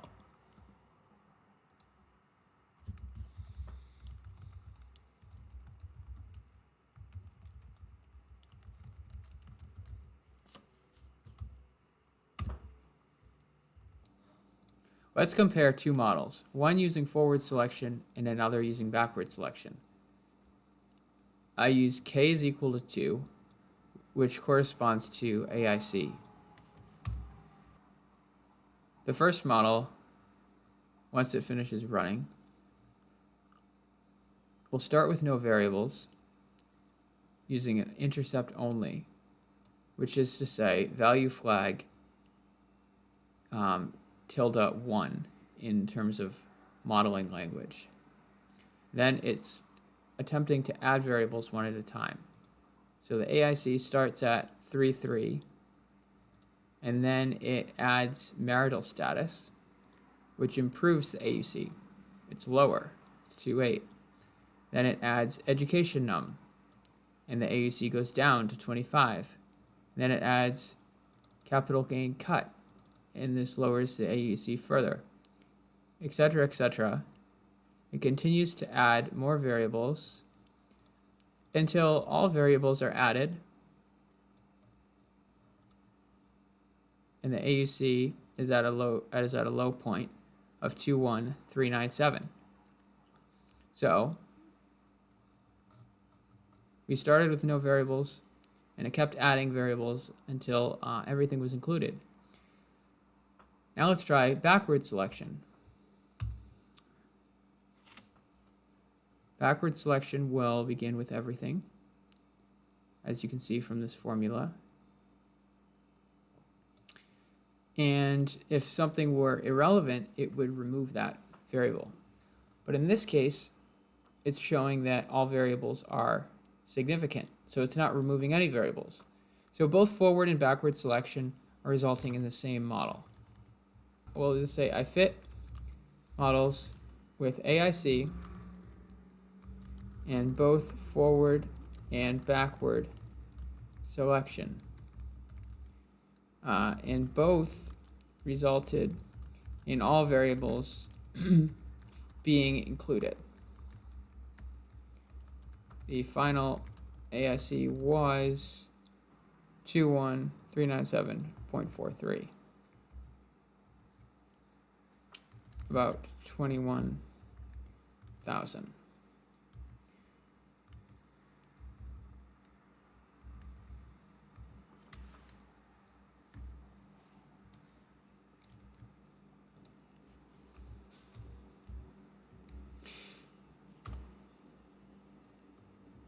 Note that my commentary here, where I'm including these specific formulas, is more detail than is needed in the actual report. This is more for illustrative purposes. On the real exam, simply including your results with some commentary is sufficient. Compare your selected variables to those in task 2 and tree, and the important variables from task 3, random forest. Comment on any differences. So let's look at the first of the variable importance. Capital gain and marital status were the two most important, and score was irrelevant. It wasn't used at all. Now, if we look at the size of the coefficients, we can see that marital status has a negative sign, which means that it decreases the likelihood of someone being high risk. So in other words, if someone's married, well, first we need to figure out what the reference level is in order to interpret the coefficient. To find the reference level, I can simply look at levels, data, train, marital status. And the first level is married spouse.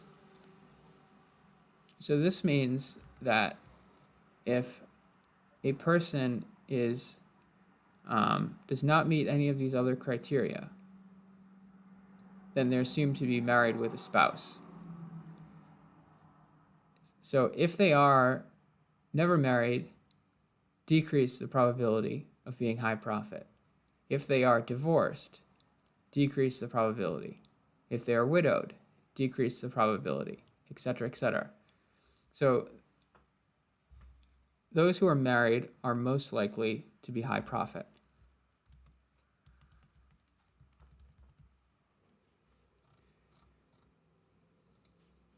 So from interpreting the GLM, I note that those that are married are less likely to be high profit.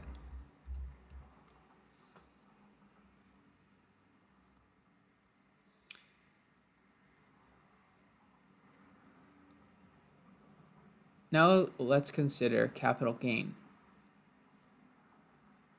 First of all, what is the reference level?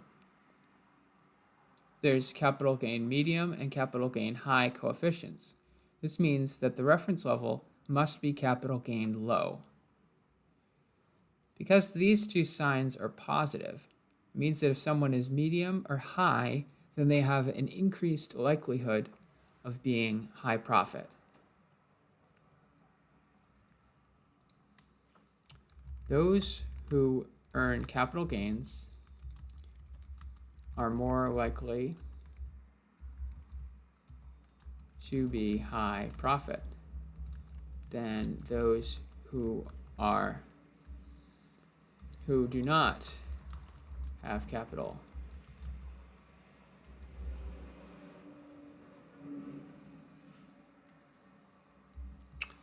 Or have gains of less than 5,000.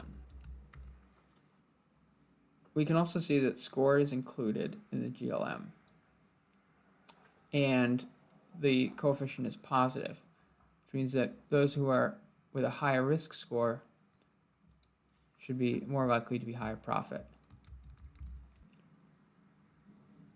We can also look at the age and education coefficients. see that these are both positive. So the being high profit increases as age and education level increase.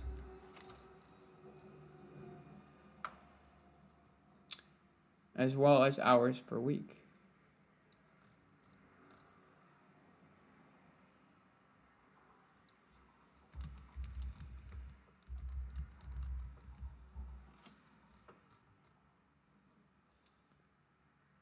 We can't interpret the occupation directly because we don't have insight into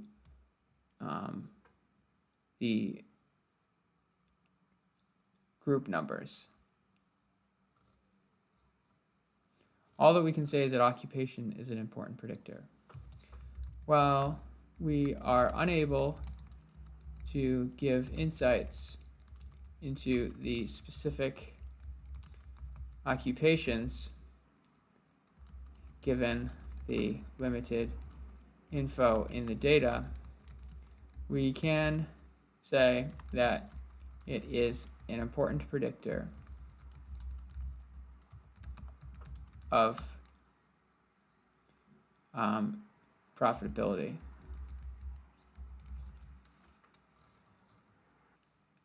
And we can also say that marital status and interaction and marital status and capital gain do not appear to have a significant interaction based on the p-values.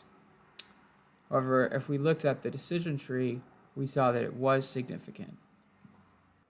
In this problem, though, it's asking you to interpret the results in the nature in light of the GLM. So in light of the GLM, I would say that they have a weak relationship. For instance, the p-value between marital status and capital gain medium is 0.17.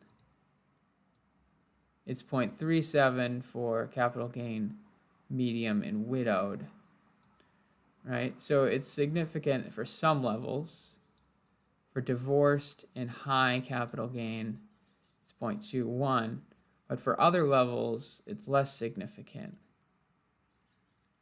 And so perhaps this is why there's a difference, because in the decision tree, the model is able to ask questions of specific marital status. It can say, is marital status separated or never married or divorced all at once? But in the GLM, it's not able to make all of those questions simultaneously. And so the p-values are more difficult to interpret. Question 9.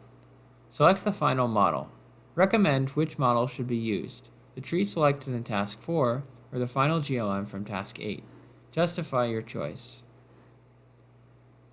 Let's compare the AUC. The AUC from the GLM was 0.88. For the random forest, this was only 0.8707.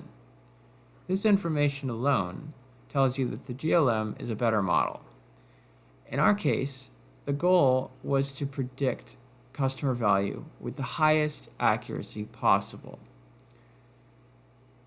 This implies that the best model for MEB to use is the GLM. Some other advantages or disadvantages are that for a GLM versus a forest, it's easier to implement because you can program everything into a simple spreadsheet. It's also easy to interpret the coefficients as being either an increase or a decrease to a person's probability of being high profit. This could help MEB's marketing department. One disadvantage of a GLM is that it doesn't account for interactions or missing values automatically. This could be taken into consideration by the data modeler, who could add the interaction manually, as we did when we added the interaction between when the capital gain and occupation. A GLM also takes less time to train, whereas a random forest could require longer training time or a larger computer to run. Question 10. Set the cutoff probability to maximize expected profit. In cooperation with MEB's finance department, the marketing department has determined the following profits or losses that will result in the possible outcomes of using your model. The units are arbitrary. Market the policy for an applicant who turns out to be high value, profit of 50. Market the policy to an applicant who turns out to be low value, loss of 25. Do not market to an applicant, loss of 5. Your assistant has provided code that allows you to determine the expected profit based on a selected cutoff. Use the model selected in Task 9 for your calculations and demonstrate that you have obtained the cutoff that maximizes expected profit. Perform calculations on the test set. After determining the cutoff, write an explanation for marketing that explains the notion of a cutoff and how the confusion matrix leads to your estimated expected profit. This explanation should be more detailed than what you will go into in your executive summary, which should contain only a brief description and focus on the results.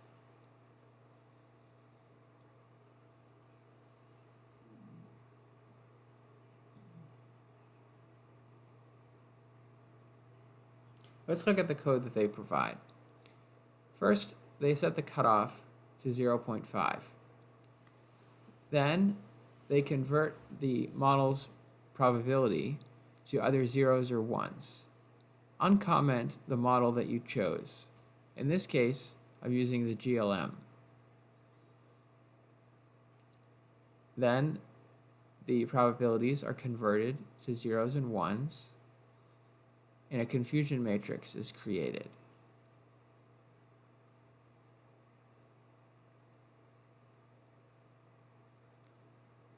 Let's see what happens with a cutoff of 0.5. First, you see the predicted probability, and in the columns, the reference, which is the actual values. So there were 7,931 people who were actually low profit, who were predicted to be low profit. There were 695 people who were predicted to be high profit, but were actually low. There were 2,049 people who were predicted high and were actually high. And there were 1,448 who were predicted low, but were actually high.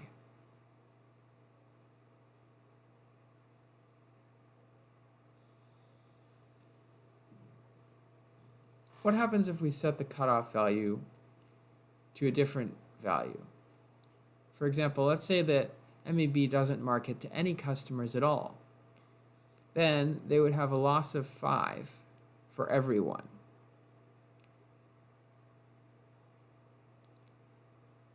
It would save on marketing costs, however, because they wouldn't have to pay for advertising. They wouldn't have to purchase ads online or pay their customer service agents to make cold phone calls. Conversely, they could try a very aggressive advertising strategy. They could try to market to every single one of their customers. Now, we all know what it's like to go on to Facebook and see targeted ads based on our search history. Maybe we were looking at watches online one day, and then for the next week, we see advertisements related to watches. This is an example of targeted advertising. Purchasing ads requires money. It's unprofitable to try to purchase ads for every single customer. Instead, the best choice is to only market to those customers who you think will make a purchase.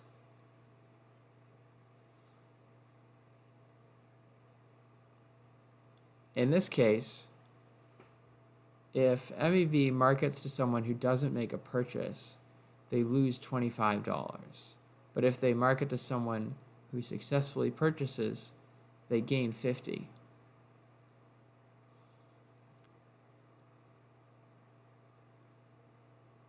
The no marketing strategy is when cutoff is 0. This results in a loss of $40,000.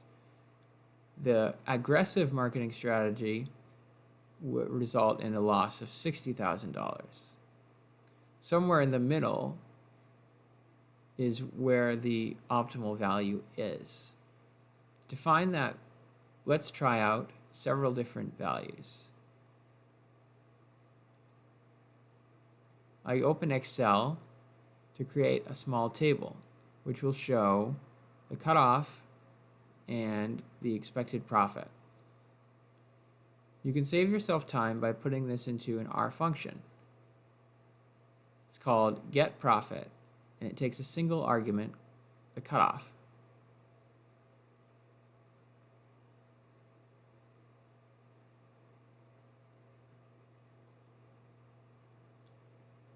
Test out the function.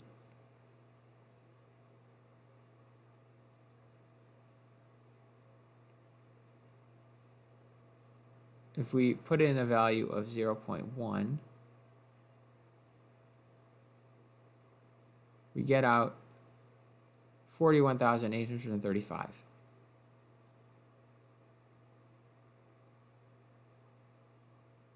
If we put in 0.2, 0.3, 0.4, all the way up to 1, we will be able to see exactly what the best cutoff value should be.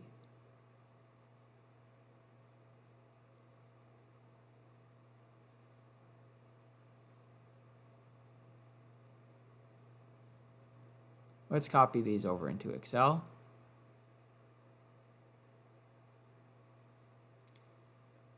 Go to Data, Text to Columns, Delimited, Space Delimited, and then fill in the cutoff column.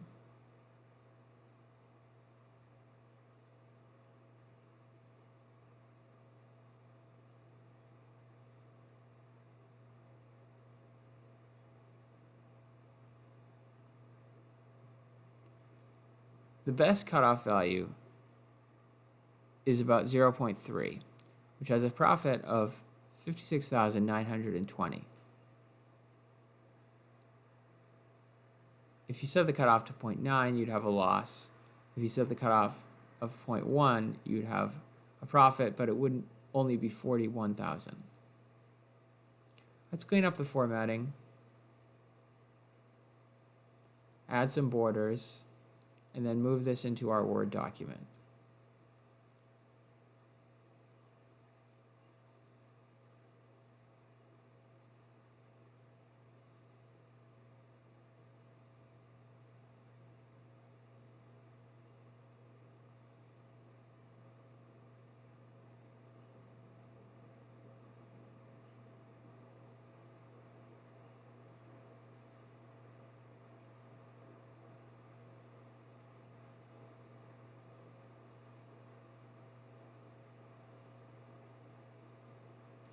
I'll use Control left bracket to make the font slightly smaller.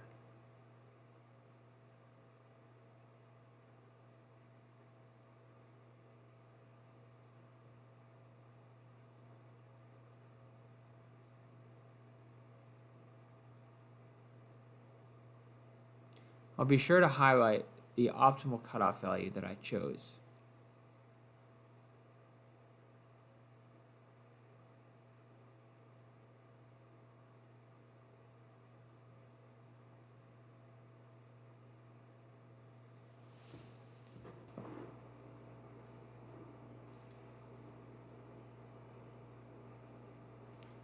The next part says, after determining the cutoff, write an explanation for marketing that explains the notion of a cutoff and how the confusion matrix leads to your estimated expected profit.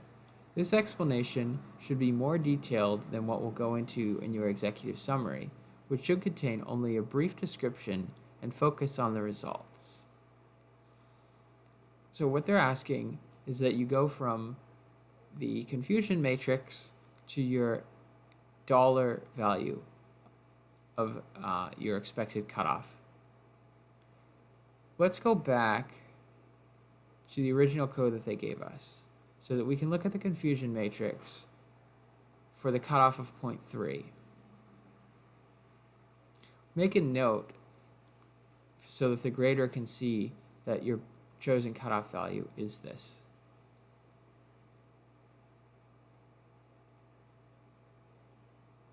Let's move the confusion matrix into Excel. Go to Data, Text to Columns, Space Delimited, and then clean up the formatting. Let's now translate this into English. So this says that there were 6,921 customers who were predicted low profit who were actually low profit. There were 2,757 who were predicted high and were actually high.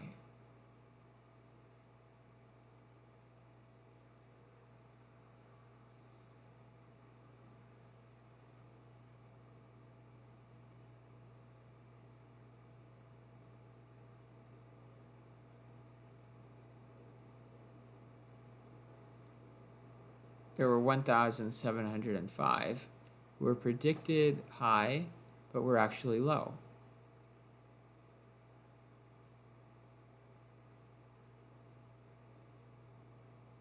There were 740 who were predicted low, but were actually high.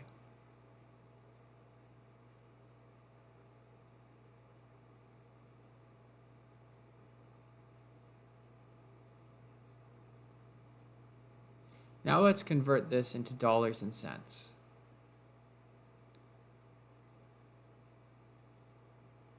Of this first group, those who were predicted low, who were actually low, we know that we would lose $5 for each customer because MEB is not marketing at all.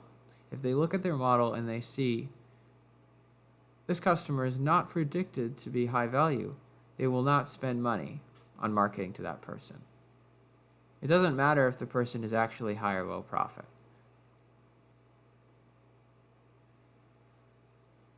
For those who are predicted high, MEB gains, MEB has a gain of 50 for those who are actually high and a loss of 25 for those who are low. The total profit is the sum of all of these values.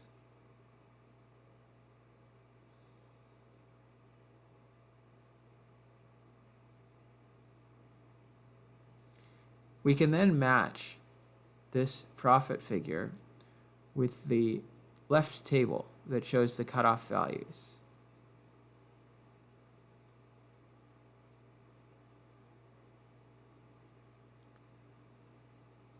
This is 56,920, which we can match in the table.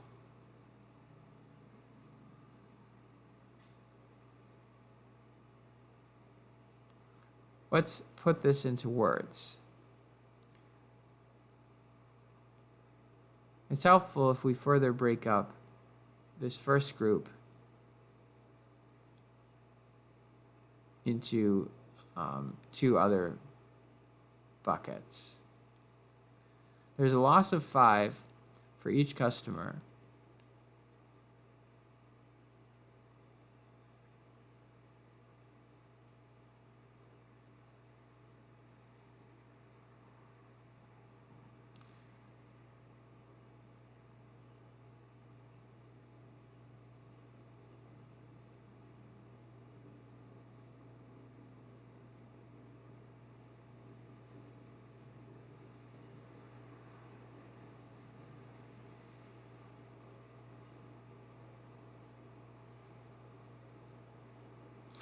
So this first cohort, the customers who were low profit and actually predicted to be, have a profit of minus 34,605.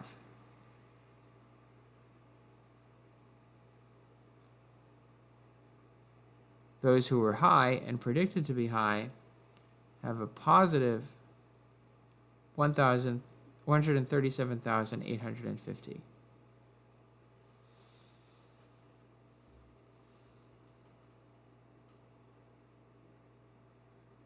Those who were predicted high but were actually low have a loss of 42,625.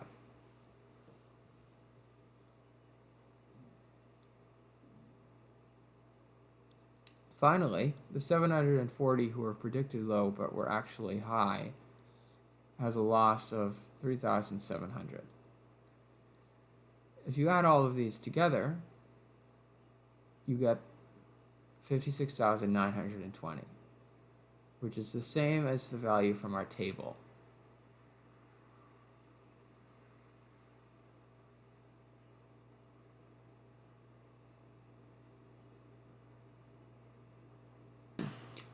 Write model demo for marketing.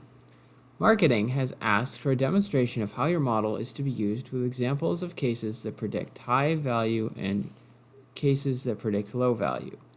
Your assistant has prepared some example cases that you can run through your model. You may need to adjust some of them to obtain illustrative examples that would be of interest to marketing. Write in language appropriate for marketing the illustration and demonstration they are looking for. This demonstration should be more detailed than what you will go into your executive summary, which could include an example. The sample cases are provided here in your report template, in case you wish to include them in your report. So what's actually going on here? We trained a model on real people to predict if there'll be high or low profit. We can't fully understand the model.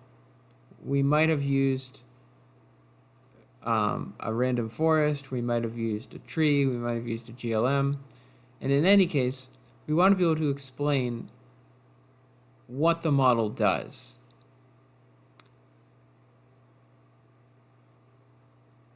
One way of doing this is by looking at a lot of examples, changing the inputs, and then seeing how the output changes. Let's look at the code that they give to us here. They say, this task provides a data frame with sample cases. The first case is a baseline with rounded average value for numeric variables or the model value for the factor variables. Each subsequent row has one variable changed to an alternative value. This data frame can be combined with the appropriate prediction function in your model to provide illustrative predictions. Note that the prediction function to work on the sample data frame must include the same variables used in the data frame from which your selected model was developed. So, what this code does is it creates some sample data. And we want to add a new column which will be the predicted customer's profitability. Now, we don't know what their real profitability would be because these are just made up people. So let's try that. Let's say, let's take sample data and add a new column with mutate. Let's say predicted profit is equals to predict.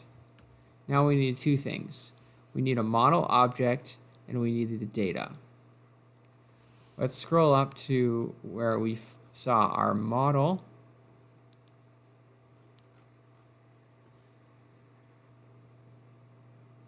The model was called GLM. So the object is GLM. The data is sample.data. Now, if we do this, we get an error. it says cap gain cut is not found. Now here, if you look at the table, you can see that they give us capital gain as a numeric value, but our model expects this to be either high, low, or medium CG. So let's create a new vector. It's going to be called cap gain cut vec, and it's going to have to be it's going to be low for any value less than 5,000, medium for values between 5 and 7,000, and high for values greater than 7,000. If you look at all of these values, you can see that they're all below 5,000. So you could just say low CG. And then copy this 1, 2, 3, 4, 5, 6, 7, 8 times. 1, 2, 3, 4, 5, 6, 7, 8. Now we need to change the name here. So this is cap gain cut. This is cap gain cut.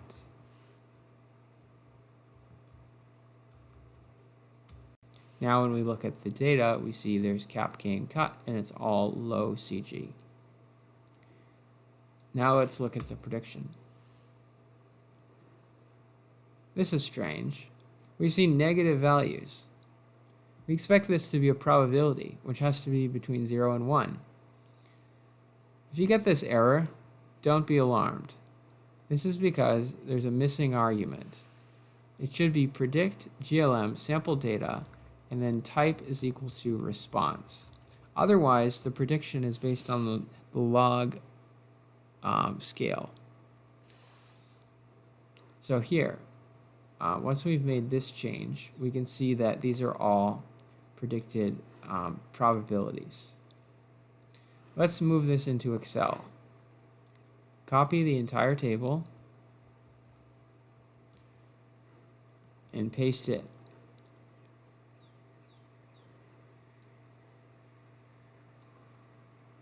Let's clean up the formatting to make this easier to read.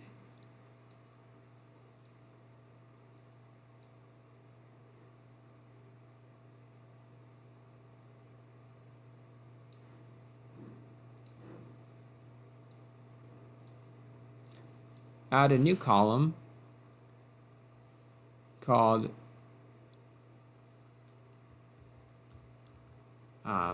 predicted profit, and let's rename this to probability.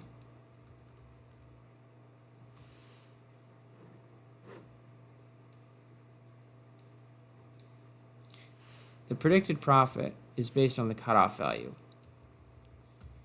If the probability is greater than 0.3, then say high, else low.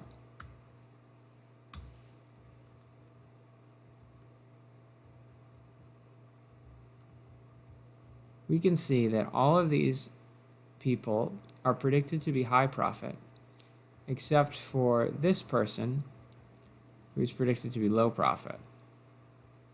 Notice also that all of these people are married.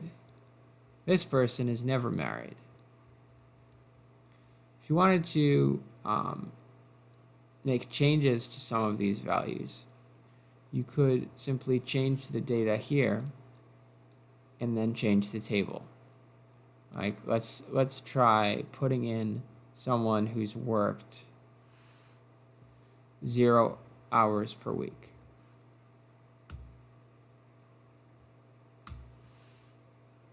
There we can see hours per week is 0.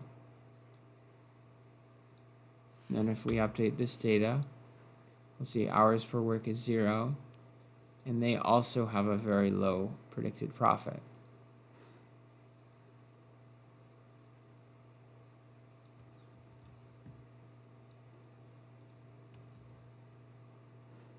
So now we have two people who are predicted to be low profit. one of them is never married, and the other is not working at all. They're unemployed.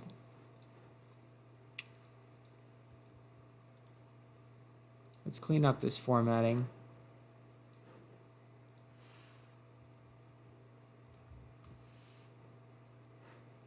And move it into the document.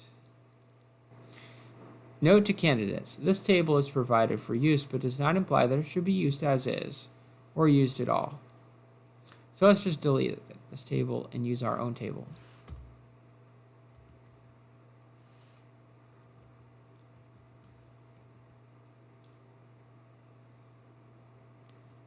Make the font size slightly smaller.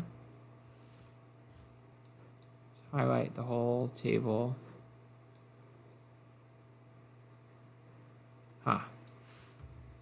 Let's try this a different. Let's make the font size smaller in Excel. Now, if you run into formatting errors, just know that that is very, very common.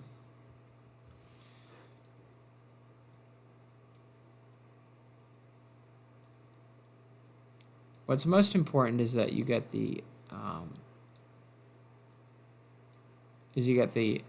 explanation and values correct.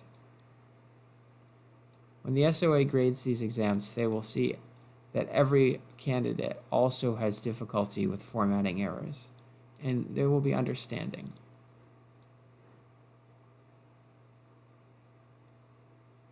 Let's simplify these column names. And then let's summarize the results of this table. Let's start by explaining what we're doing.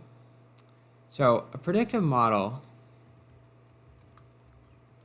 takes in inputs and returns an output.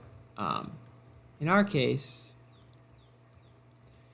we take in info regarding a customer and predict if they will be high or low profit.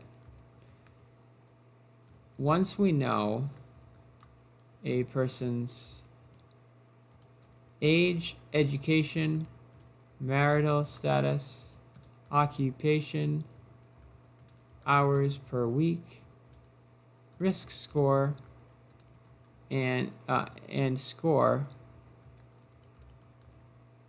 we can predict if they will be high or low profit. The table below shows some examples.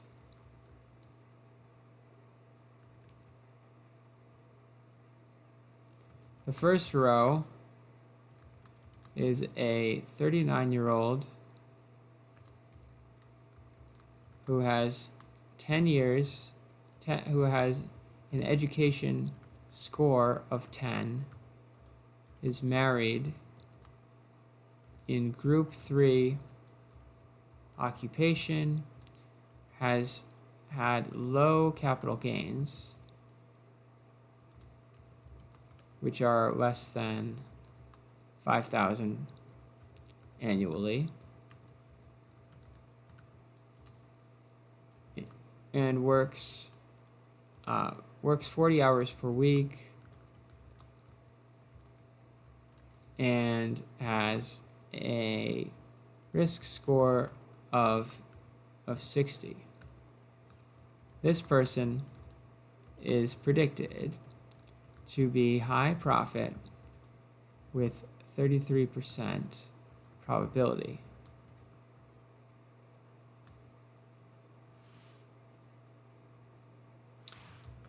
Notice that almost all of these customers are predicted to be high profit except for 2.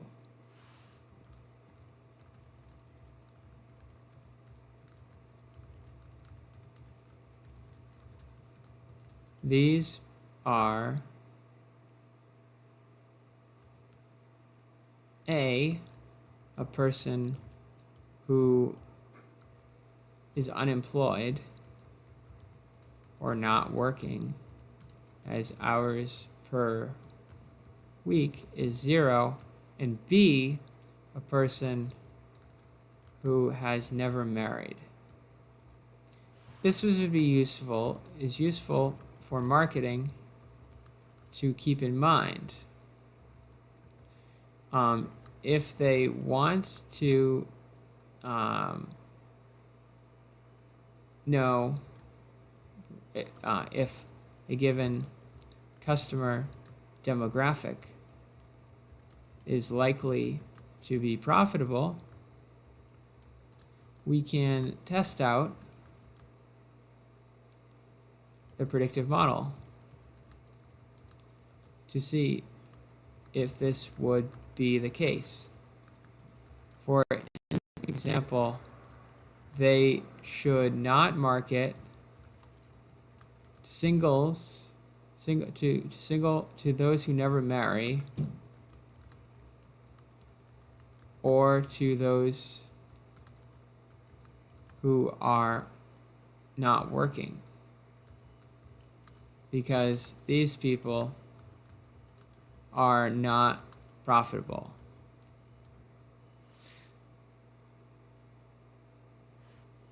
The highest profit are for those who are married. See, this probability is 0.54. The highest profit is for those who are married,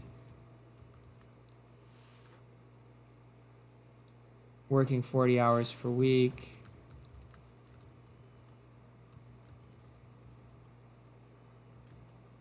have an education of 13,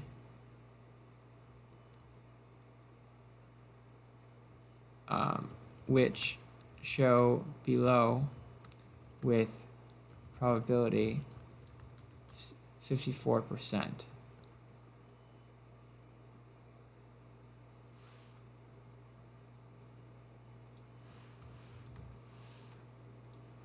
Or there's another group here which is 46%, which has an education score of 10.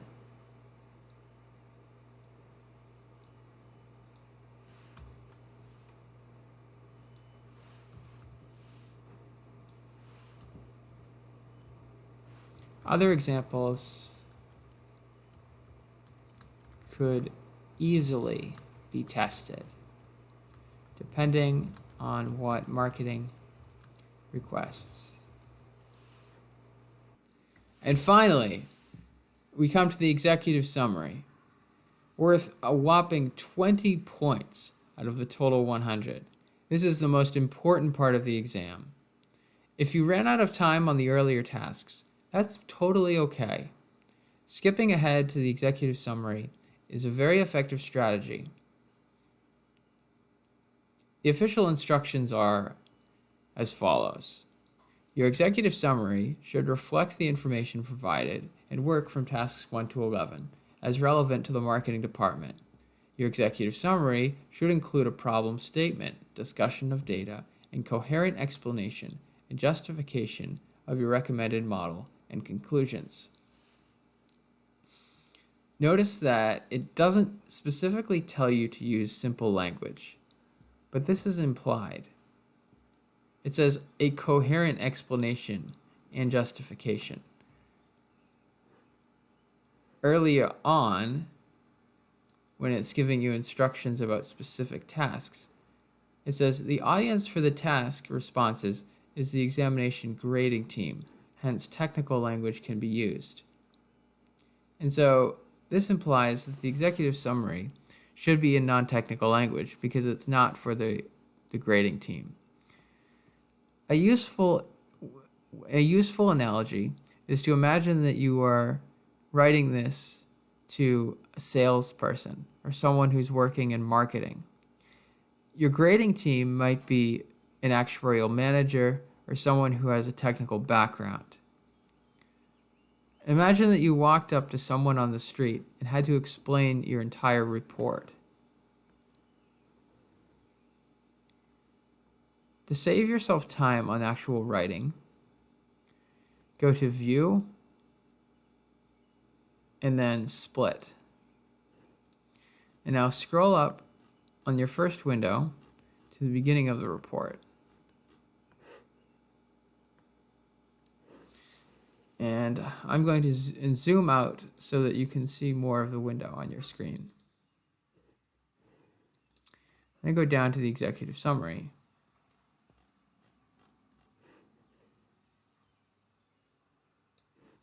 Start with the business problem. We are an actuary at MEB Insurance and have been asked to assist the marketing department. So, the marketing department at MEB Insurance would like to know which customers are high profit so that they can target their marketing campaign more effectively. We have helped to meet that goal by finding patterns in the data that show which types of customers are profitable and which are not. This is useful because marketing can avoid those low profit customers and prioritize high profit.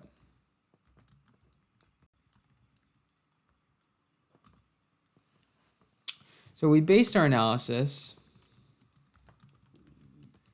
on historical records of 48,842 customers. We collected 7 pieces of information for each related to their age, risk score, occupation, working hours per week, and others.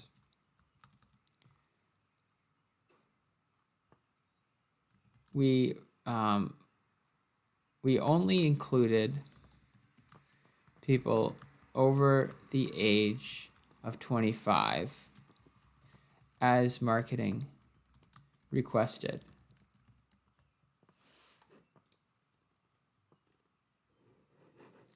And I'm not going to summarize any of the data manipulations or histograms. I'll just say first, before doing anything, before performing any analysis, we made sure that the data is clean and free from errors. There were no real change. There were no significant changes needed, except for the capital gains info. Many people had no capital gains,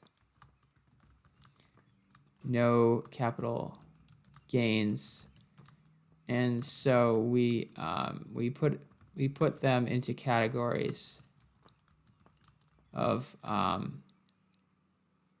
low, medium, and high. This helps to improve the reliability of the findings.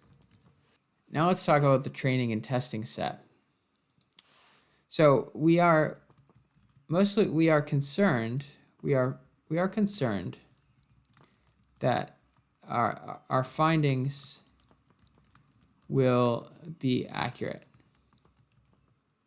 on new customers. To make sure that this will be the case, we conducted a scientific study where 30% of the customers were held out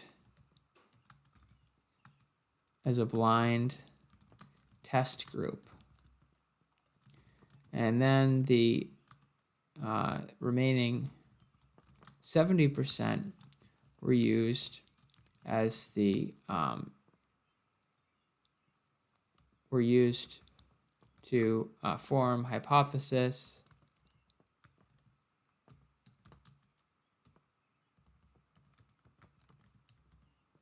So this is a commonly used approach to ensure that our findings are authentic.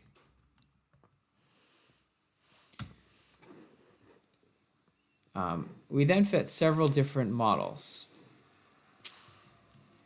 We then fit, so to get the most insights possible, we tried several different model methods and compared and chose only the best one, and chose the best one. We looked at decision trees, generalized linear models, and considered boosted trees. We wanted to be sure that marketing would be able to use the results easily. And so we chose a model that is both easy to use in a spreadsheet while also being highly accurate. This was a generalized linear model.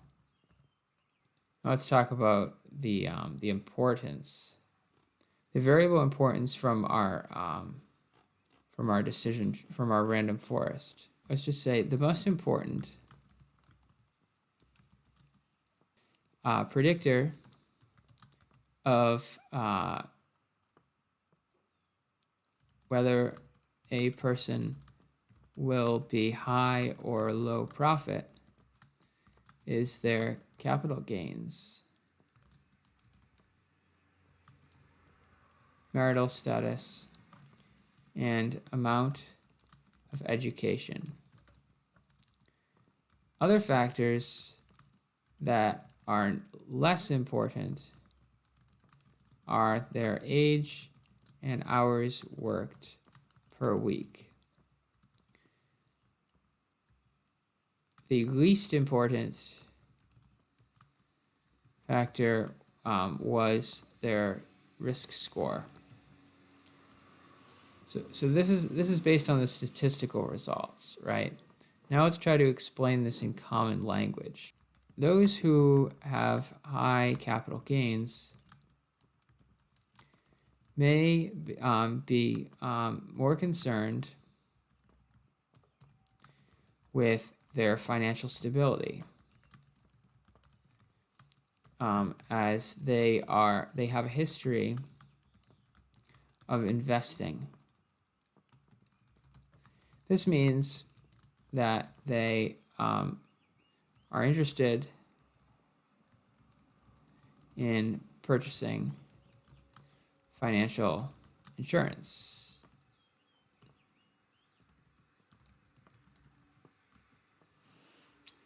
Likewise, those who have more education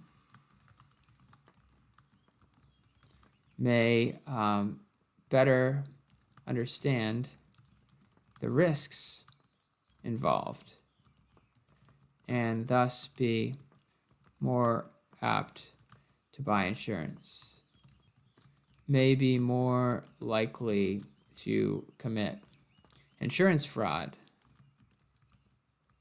and thus be less profitable. Let's look again at what we have. We fit the random forest. We got the variable importance. We also found an interaction effect. Remember, the interaction was between marital status and capital gain. Now, this showed up in the decision tree. In the decision tree because we saw marital status and capital gain. So the way to describe this is that we consider how these factors impact one another. For example, consider marital status and capital gain.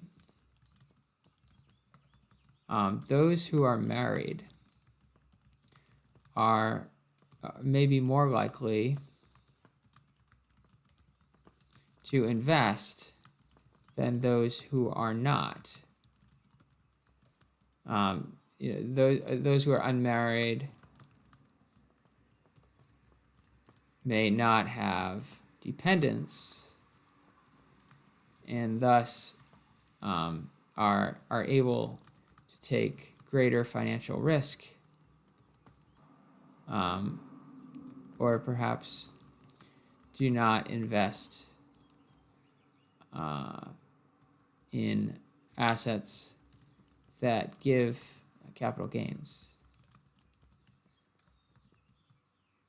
Our model takes this into consideration.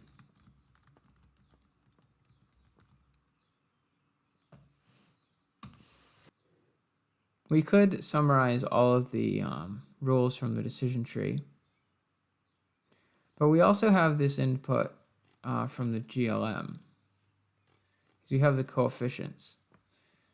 So if I had to choose, I would use the results of the GLM because this was a more accurate model. And so if you base your results on an accurate model, they will be more useful. The saying is garbage in, garbage out. If you try to interpret an inaccurate model, your interpretation will not be very practical. So let's not interpret the tree. Instead, let's interpret the GLM. So here we have to just take into account the sign of the coefficient, because if the coefficient is positive, it means that it's increasing the prediction. If the coefficient's negative, it means that it's decreasing the profitability. So first of all, let's start with age. So those customers, high profit customers tend to be older. I see this because the coefficient of age is positive. So as a person's age increases, their probability of being high profit increases. The same is true for education number. Are more educated. Now, consider the marital status. So these are all marital status: never married, divorced, widowed, or separated, or married with a spouse absent. So these are people who are not connected with a partner. And all of these coefficients are negative. So the reference level, that is the value that's not shown, is positive. In other words, if a person doesn't meet any of these criteria, they have a higher value than if they are separated. So they are together with a partner.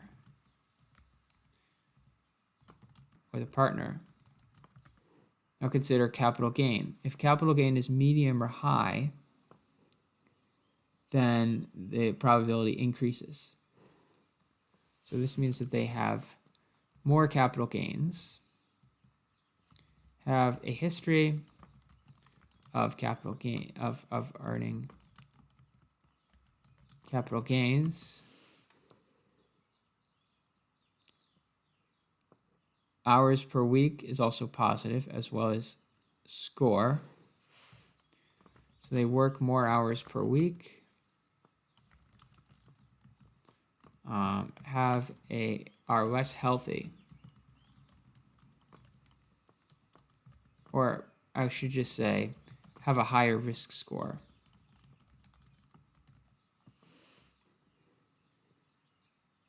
Now, it's not directly possible to interpret the interactions here, and this would take too much time.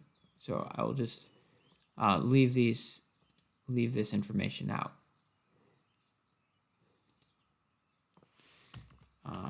Let's talk about the AUC.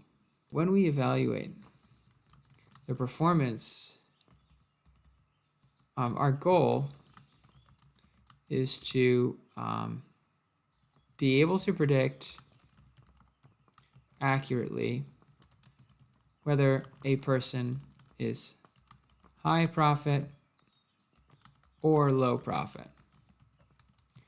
We used a statistical measure known as the AUC, area under the curve, which balances accuracy on high and low profit customers. When no information is added, if we were to be randomly guessing, then this would be 0.5. If we could perfectly predict high and low customers, this would be 1.0. Our model has an AUC of 0.88, which is great.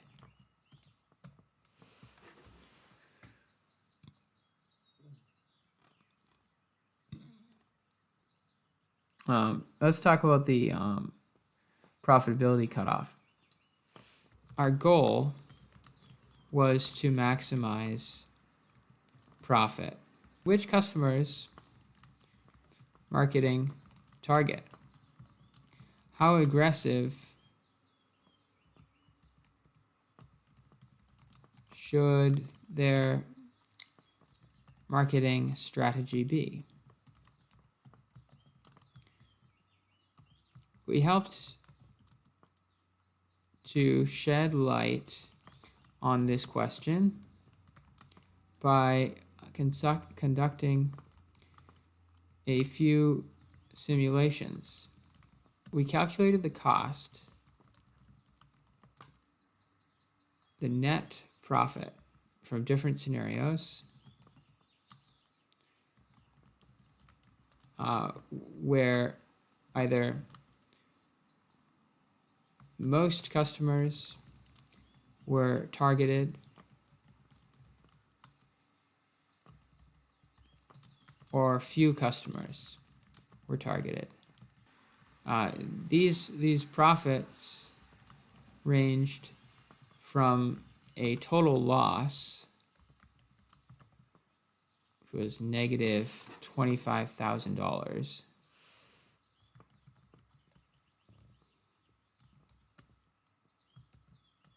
to a max profit of 56,920. And this is based on how many customers? It was based on 48,000. So what's 56,000 divided by 48,000?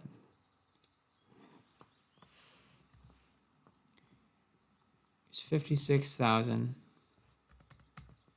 divided by 48,000 is about 1.16 per customer. 1.17 per customer. Based on customers, this is about 117 profit for every dollar that is spent. So this is a money making machine. By targeting the right customers, marketing can get 117 for each person who they market to. Finally, let's talk about the demo examples. We can show how we come up with these results for any person. So if marketing wants to explain these findings, we can assist. Take the following example.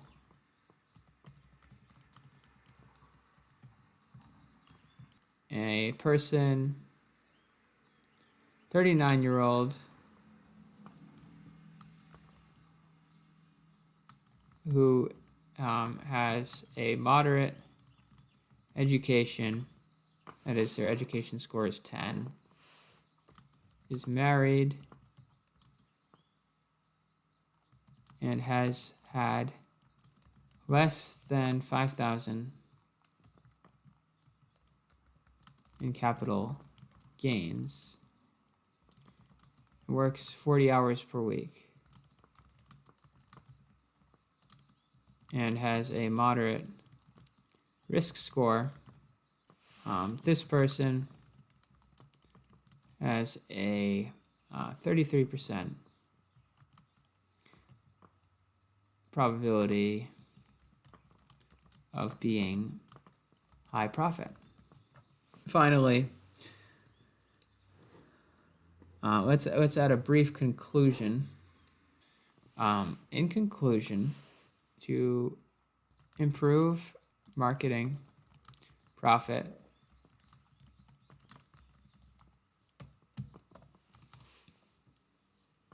now try to think about further research considerations or questions that you might have for the marketing team.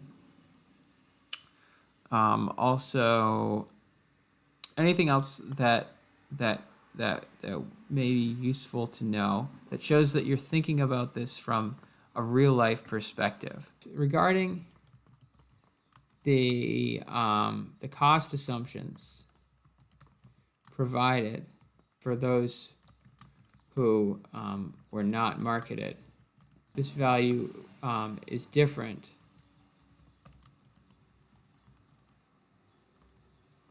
Perhaps marketing would decide to change this assumption to $3. We can update this report we can update the profit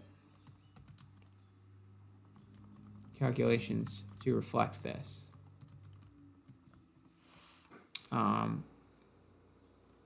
Or consider the target population. These are people who are all over the age of 25. Well, what about a younger audience? Marketing may also want to extend this result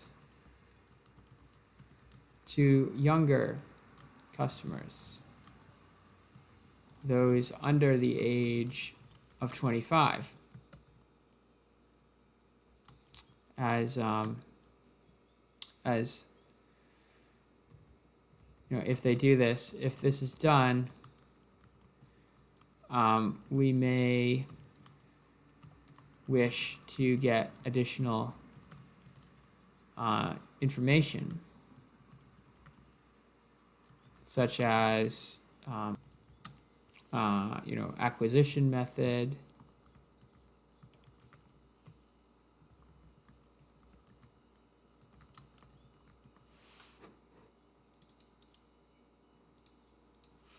if they are on a mobile device or on a computer,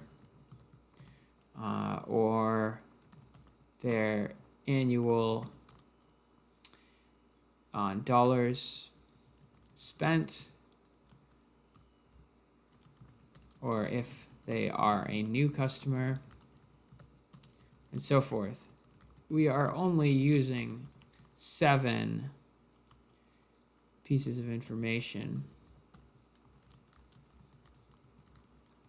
If we had more info, then the model could provide more insight. At this point, go back and check for any errors or formatting issues. Pay specific attention to the executive summary, as this is where the graders can take off points if there are spelling mistakes or other errors. If you have enough time, you can go through the entire report. So I will just go through and correct spelling, do some basic proofreading. At this point, it may also be a good idea to take a short break. Maybe go out to the locker, get something to drink, give yourself a minute to rest, to come at this from a different perspective. Or read the document aloud to yourself. Another option in Microsoft Word is to use the read aloud feature. If you go to Review, read aloud. The marketing department at MEB Insurance would like to know which customers are high profits so that they can target their marketing campaigns more effectively. If this works for you, by all means, go through and have the document read aloud. Other strategies are just to read it aloud to yourself.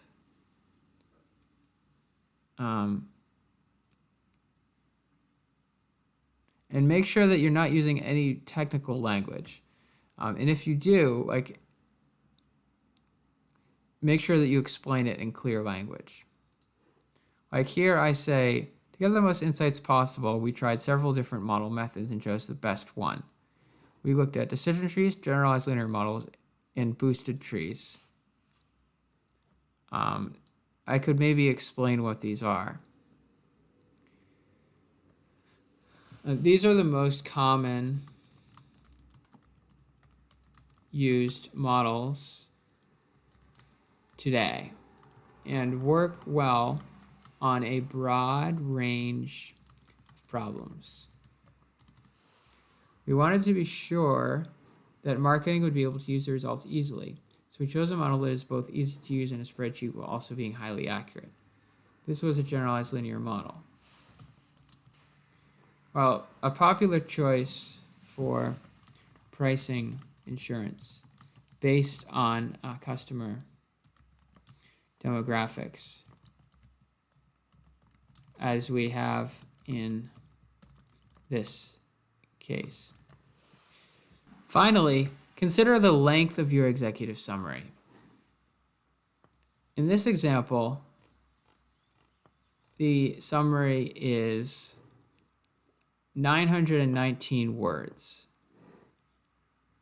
This is about 2 pages. This is roughly the same length as the SOA's sample solution. So as you're conducting practice exams, be sure that your summaries are at least as long as the summaries in the sample solution. This way, you are less likely to risk missing information.